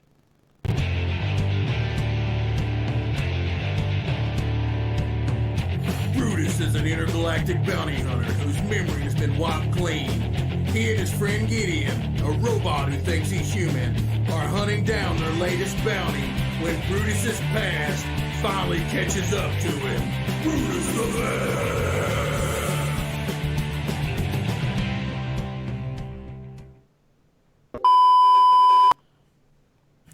Nice. Nice. That is awesome. Yeah, you can see what I was talking about earlier when I say that the style is very quirky and things look like they were melted. There's a lot of work in that too, man. I don't know how you could do them fast. I love this. The chains coming out of his... Is that chains coming out of his wrist? Yep. That is Like awesome. like a I love spider your web. style, dude. I love this style. Thank you. This is Yeah, great. it's cool, man. It's cool. This book is very much like my love letter to Bisley Giffen Lobo and Giffen's Trencher. Yeah. That's That's the the new alternate cover. Yeah, right there. The one you just passed there. The last one there. That's it. Yeah. Wow. Yeah. This is the variant by Rob Willis and Kyle Ritter. Very Well done, cool, buddy. dude. Well done. Well done. If I may Thank- call you buddy, I just met you. Friend, well done. Thank Looks you. fantastic. I'll take that as an amazing compliment. I've been a fan of yours since she came out. It was one of the books that I got when issue 1 came out. Oh, well, you helped change my life by getting that book, so thank you. Yeah, Awesome. right on, bro. All right, This is guys. it. This was such a great show. Yeah. Appreciate having you guys on. You guys are welcome anytime. If you got anything coming on or you want to even just email out and say, hey, you looking for a special guest? One announcement, if you guys don't mind. I just want to take a second. So Frank Amazing, who is our chat master, he's our social media guy. He goes through and gets everything going while we're live on the air. He's also my brother-in-law, so he gets special perks. So, but anyways, we went through some stuff, and I just want to announce really quick, since we have some viewers on, that we are going to we're going to start actually implementing a contest for a special guest. So it's a fan guest, one a month, and it's going to be like a tier. So basically every week we're going to pull names out of chat, and we're going to do a live drawing at the end of each show, and that winner's going to move on to the next level. And then each winner every week will then get put into a hat, and the first show of the last week, we're going to pull that name out, and that's going to be our special fan guest for the last episode of every month. So I just wanted to bring that out to you guys. And we'll also be doing some raffles coming up involving some of these crowdfunding projects, because we get a lot of stuff in, and some people may want it, can't get it. So I think we're actually going to start giving back what we've been given to the fans of our show. So I just wanted to give that brief announcement, and we'll have more details on that, upcoming. So we're looking forward to doing that with everyone. And also, like I said, for the 11 people that didn't like us or whatever, and these guys are Comicsgate. You know, these guys are proudly Comicsgate. Anybody And more importantly, they're creators. What? Yeah, we're here about the books. We're here about the creators. We're here about the content. Anybody out there that is anti-Comicsgate, we'd love to have you guys on too and hear your perspective. And then maybe we can get everybody together. I don't know if it could ever happen, but we're here about this industry we all love, and these guys love the books. We love them, and that's why we're here. I like the spirit. I like that, Billy, because it's a spirit. To be honest, after every war, you must sit down with the enemy, isn't it? Yes. Yeah. And you find out you have a hell of a lot more in common than you think. There's A lot of misconceptions. Again, I've been scrolling through. I wasn't not paying attention. I was trying to get caught up. and I'm still far behind because I don't know half the shit that's going on. That might be something to do, and you know, it's kind of sad, you know. Then you see this infighting in this beautiful industry and fracturing it apart, and you know, but you know, you guys came across incredibly articulate. I didn't hear anything wrong. I don't hear anything demonstrative or I'm sorry, that's the wrong word. Anything negative about anyone? Anything negative about anyone's perceptions or how they feel about things, or intelligent conversation or like that? It's, you know, and I just want to know, you know, not get to the bottom of it because I don't really care. You know what I would say, Billy? I would say just curious. I'm curious about this whole thing, and I know I missed it, and I'm coming at the tail end of it. But I mean, you guys seem hell all right to me, and I didn't know about the you know, the stuff you guys were going through with other people when we started. Yeah. And like I said, anyone disagrees with these guys about certain things, come on our show too. We'd love to have you. Yeah. You know, everyone's welcome here. Hail, brother. Yeah. Beautifully said. Indeed. Beautiful. You know, indeed. And thank you to all the Centurions, all the Valkyrie out there. Hail Caesar, hail brethren. Thank you for your support. It means a ton to us. Without you, we would be nothing and have nothing. So you are everything to us. Hail, brother. Yep, and you guys are fantastic. The only thing is that Gat's got to get a computer with a camera on it. Someone out there send him one. And for thank you so much. Nordstrom, we will enable Super Chat in our next episode. We've been, you know, blessed with you need 1,000 subscribers to do it, and we were blessed with that tonight. So now we can enable it. I think, at least that's what YouTube tells me. So we'll enable that. Otherwise, if you do have, you're asking if you can post a question. So if you do have a question, please post it. And now we're all going to wait. Or to maybe question. Thank you so much, Nile, Billy, for having us. Really appreciate it. Thank you. You know, so gracious to have us. You know, to be on your show. It truly is an honor for us. I would say we were really looking forward to being on your show, to be in such esteemed company, and it has lived up to it. And thank you for making it, you know, enjoyable. You know, it truly is enjoyable. Thank you, brother. Anytime. I think this is the most I've ever spoken on a live stream. Well, we're honored for that. I think this is the most I've ever spoken on a live stream. Oh. All right, guys. Well, we should get Donal word balloons. We should get a word balloons. That'd be great. I wish I had a control here on my Switch. I just pop random stuff up. Thinking right now. There you go. No, but thanks, Billy. Thanks, Nile. If you guys want to talk Japanese samurai someday, I'm your man. Yes, well, I'm going to be doing a lot of that when she comes out on our show. So if you don't mind coming on, absolutely, I'd love to. It's a fascinating culture. It's a fascinating literature, fascinating history. We'd love for all you guys to come on. The thing is that we all have to have katanas, you know, in our hands, or you know, even tanto daggers. So everyone's got to be armed when we do the samurai show. Absolutely. Exactly. Beautiful. Awesome. All right, everyone. Thanks Hail, again. brothers. I'm armed. We appreciate it. Vestige #1. Yes. Indiegogo.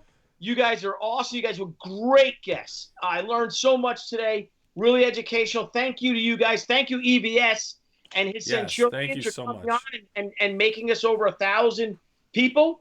Nile will tell me what a super chat is, I'm sure, after we hang up.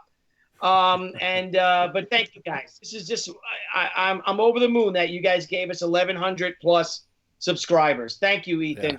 Thank you, all the Centurions. You guys are just great. Thank you so much. And guys, hang on. We'll chat a little bit after the show, but I'm going to do out our closeout scene. So guys, thanks again. We'll see you later this week with another exciting episode of Crowdfunding Comics. Yeah. Thanks. Hey guys, thanks again for tuning into Crowdfunding Comics. We look forward to hanging out with all of our crowdfunding fans every time we go live. And don't forget to click the link below and subscribe to our channel. And there's a little bell. You may want to hit that too. This way you get all the great notifications when we go live and when we upload some awesome content. You want to follow us? Sure, go right ahead at Twitter at CrowdFundComics with an X, Instagram, Crowdfunding Comics, and Facebook at Crowdfunding Comics. Till next time, crowdfunding fans, we'll see you soon.